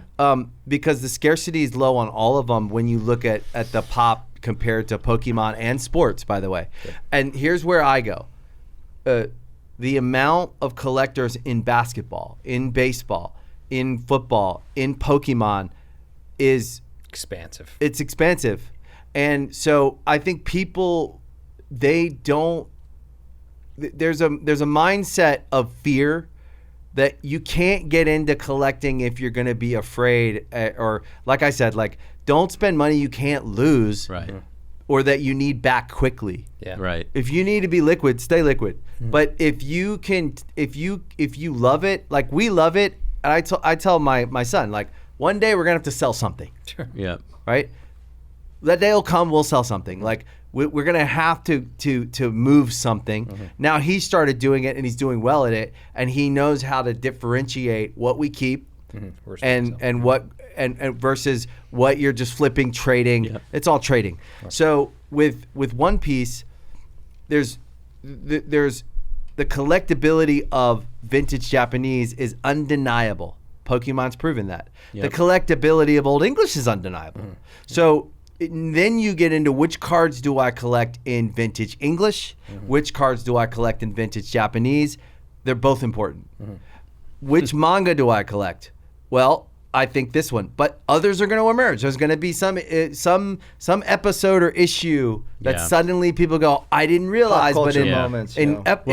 Look, for instance, someone reached out to me today. It was a One Piece Zashi, and it was like, this is the first Zashi that has buggy on the front. Or this is the first Zashi that has Sanji's first appearance. Exactly. Yeah. That's exactly right. And my mindset was, you know what? I don't think that you should pay more than 1/10 to 1/20th. Yep. What the first one, and I started thinking about it, and I started thinking, well, you know what? If these are going to be thought of as like a rookie first cover appearance, over time they'll catch up. I was getting really lucky. Because think about this: the expansive nature of a great story. Yeah. Star Wars. What's the first Star Wars toy in mint condition worth? Well, it's worth way more than the guy paid for it when he was 7 or when he was 21 and he bought it on eBay. So I'm just saying, what happens is it's all about the art. It expands out, and then yes, the connoisseur, the guy who likes watches and fine wine, right, wants that Zorro tournament winner. That's a higher price item, but it's way harder to sell. Yeah. Right? It's a specific buyer. Definitely. But the Luffy rookie is going to trade like Charizard, right? The Zorro rookie hollow. So it's different levels of price and rarity and scarcity, but it's different levels of the drug. Right. Yeah. It is. You know, and it's like, to me, I always think we get really lucky when we just do what we love. Yeah, exactly. So to me, it's like all those Zashis and mangas, I only bought the ones that were connected to a card I loved. Yep. So I thought, like, I need this buggy one. The Gear 5. I need the Sanji. I need this Sanji thing and this Sanji thing because I've got this little Sanji like capsule. Like, and my personal goal is like everything else. I always visualize like these like when we go and we hunt antiques and stuff. I'm always like visualizing where I'm gonna put it. That's fun. And how it's gonna like look. That's and so like. Cool. And that dictates like how much I'll spend on it. Like when I think like, do I have a place for it? It's like buying a watch I won't wear. I'll never do it. Have you guys been to It's Time in Agora Hills? No. I don't know. Oh, dude, you guys gotta go. Check it out. Okay. Bruce Buffer. It's his like. It's his place. It's his place. But with a bunch of like collectors, guys who are serious. Yeah. A couple of them are friends. And we just got a building next door that we're building like 10,000 square feet. Yeah, like we're building our Mecca. Well, it's more like an art studio / showroom / make our content and do like we're gonna do some of the Goldmine stuff there, but really it's our like build our studio and have cool shit in it and make stuff. That's so right awesome. Next door. I'd love to go. Because It's Time is like the best card shop I've ever been to. It's the real deal. It's fun. Check it out. They have a golf simulator in there. Like they're not there to make money. Yeah. The business, they're super smart. They have a streaming business at night. That's basically like that's the model so that the card shop can just be a place where kids come. They give kids deals all day long. They're fucking giving people deals because they want people to be able to rip cards, and it's not about like flipping cards in the day. Yeah. It's a really cool shop, and I've gotten way into that shop just because it's hard to find that in the space sometimes. People who still want the kids to come and like be able to afford some Pokemon cards and very cool. That's really cool. And it's also just like. It's a cool vibe. The guys who work there are cool, but you know, good card shops where they're not just like flipping cards. It's hard to find. I find LA Sports Cards is really good like that too. We've been going there for years, but an important part of the culture of all this is the shops. I think too some of the best shops that we've seen pop up. And Jeremy was at one, I think, earlier. I was. Earlier today. Yeah. Like they're less of a retail outlet. Like you come in and you buy something and you leave, and they're more of a community outlet. I went to a place we go today called Pokemall on Robertson. Oh, cool. And it's brand new, and they have one area for collecting, one area for tournaments, one area for streaming, and they have a room where they're putting all of these open packs, and they're trying to fill it all to the ceiling with open packs. So you can go in there and kind of have a fun experience. I'll show you. It's like a ball Sick. pit. Yeah, it's like fun. a ball pit. It's like a ball pit. Sick. Yeah, it's a lot of Fucking fun. dope. A lot of fun. Amazing. So, listen, as we're going through this and wrapping up a bit, my question to you guys is, what other categories do you see on the horizon that you think may be of real value? I've touched on one with music. Maybe it's music or anything else. That's a really good question. Undervalued, but I would say like could emerge. Okay, so think about it. As it's a certain age group who participates in this. If you go to a card show, right? Even a card shop, it's 30 to late 40s, early 50s, right? It's a generational thing. And kids are coming behind, but they don't have the money, right? To buy like the way the collectors now, like most of them are people of a certain age because they have expendable income, right? The nostalgia. So I say you'll see perfect examples of Sega Genesis games. You'll see perfect examples of like 90s, Nintendo. 80s and 90s nostalgia Yeah, no doubt. continue to climb. Yep. Because they're going to continue to become more scarce because everything's getting dumped Yep. and getting trashed. And people are just looking for cards, but they're walking right by a sealed vintage first print Nintendo, first Nintendo ever, and so not to say that. What I'm saying is like, again, like the mangas, the perfect example of. Yep. There may be a million of them in existence, but I found one that's mint, that's been graded, and there's going to be something in the like nostalgic space of what now is kind of like is widely agreed upon as culturally important, like games, Yeah. cards.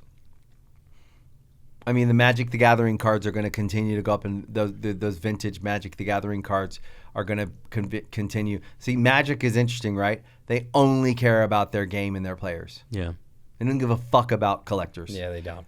So It's true. that makes rare Magic cards Very rare. now harder to sell, but for how long will it be hard to sell? Because people are still playing the game, and some guy becomes a billionaire and he played Magic and he wants that one. Yeah. Whatever. You know what I mean? So I think it's like nostalgic. I think you're right about records.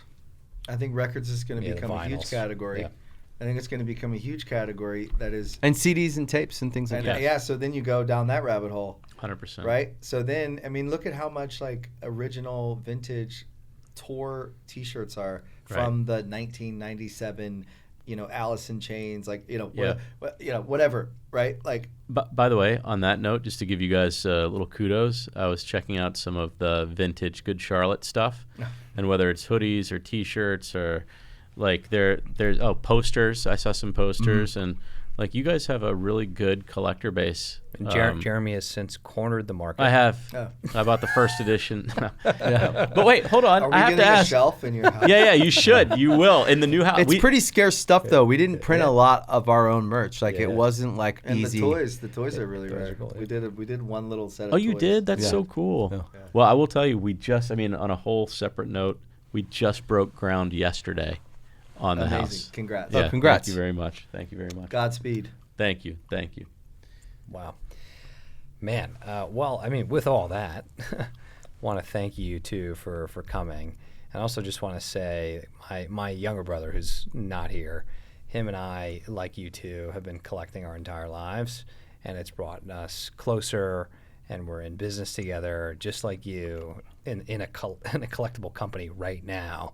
So this has been a super inspiring and fun conversation, and I think the beginning of something cool. And can I tell you this? My older brother, too, he's 12 and a half years older than me. He was my big inspiration for collecting There as a you go. kid. When he was 16, he started taking me to flea markets when I was 3. I still go to flea markets. Hell yeah. They're the most fun. But it's brothers. Yeah. It's this brother relationship that It's the most fun you can have. it's amazing. So fun. It's hunting together and playing a game that you can win. That's right. And that's like everyone wants to win. It's not wrong to want to win. And so what I tell people is like, collecting is not just about getting something and then it appreciates in value. It's fun when it does because you feel like you were right. And there's nothing better than like, I knew that was special, right? But that's a great thing, but that's not actually what it's about. It's like finding another person who can nerd out on something that no one else. I could go out on the street right now and try to talk to 20 people about One Piece, vintage One Piece cards, and they're gonna be like, okay, cool, man. I see That one sounds right cool. behind you. Whoa. This Their eyes podcast glaze this podcast is designed to be a safe place to Yes. just full send Well, we it. fully did. Yes. We fully did. And we could go, listen, the Sure, next you go time. on. Yeah, next Yeah. time. Next time we'll get into vintage Japanese tournament cards. Oh yes. I mean, Whole Okay, episode. a whole other Ready. level of rarity. ready. Right? There's going to be a lot of people that want to have that second yeah. episode, so Yeah. we're ready for it. Well, this By the will be way, fun. you got to tell me when this episode drops because there's a few deals I need to get done. Yeah, you do. Wise. Yeah. All right. I bet. Not doing ourselves any favors. Yeah, that's right. But anyone that's interested in ripping vintage, which is still something that's exciting, there are very hard to find the booster boxes of the Quest Begins and Passage. They didn't exist for Hyper Battle. They were vending machine boxes. I have some, the sealed vending machine Really? boxes. They're not really sealed. It's just a piece of tape. It's like this, like is it so? They're taped over. It was so It was Like so this little white paper tape. yeah primitive, and And the cards just have a band around them, so they're not in packs. The vending machine cards that they just stock. The vending machine. But I will say to manage people's expectations on the vintage Japanese, it's not going to be about supply. There's a ton out there. Yeah. It's going to be about grades. Right. And so hunt grades, hunt cards you think will grade well. It's heartbreaking when they don't, but that's the game. I've graded so many of those goddamn Luffys and Zoros. It's hard to get a 10. Yeah. I'm praying to the PSA gods that I have really these tough to two. get a 10. I have these two that I think. I'm very you could get happy there, with yeah. Beckett 9.5. Okay, so Yeah. so just to make it simple for vintage One Piece, vintage Japanese, hunt condition, vintage English. It's all scarce because there's not a lot, but the booster boxes have now gotten to be like, what, $6-7 grand. Yeah. So there's Whoa, wow. How many can you find? wait, there's probably two listed on eBay. No, they're not. I got the last one. Okay, so but they're still out there. They're still No, out there's there. two. There is two listed and they're 20 grand. Okay, let me finish. Wow. I don't know the price. There are booster boxes. They are scarce. I wouldn't open those. But the sealed packs, there's lots of them out there. There's probably like dozens of listings. And if you hit a Zoro, if you buy one for $300 and you hit a Zoro that's worth 10, 15, 20 literally grand. 3 nights ago, I did that. Did you So- really? Yeah. Wow. So anyways, for English hunt, Nice. Alone. I was alone, by the way. I had to call him. but I'm trying to give. I'm edit this down too, like somehow.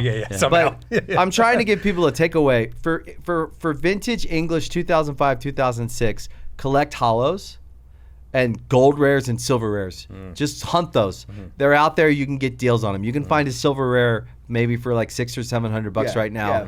And 5 to like 7. it's a deal. Trust me, it's going to be a $6,000 or $7,000 card in a year. Wow. So I would say hunt gold rares and silver rares, and then hollows are the next one down. All the hollows are going to be worth something. All of them. Just like vintage Pokemon hollows, they're worth something. Got it. Right? Especially if they grade well. And these cards grade better than those cards. Interesting. And then so vintage Japanese, I would say hollows in good condition, and then promo cards. So Huge. that's the takeaway. Very good. This has been epic. Epic. We're gonna do this again for sure. Yeah. Yeah, we need to. Fuck yeah. for sure.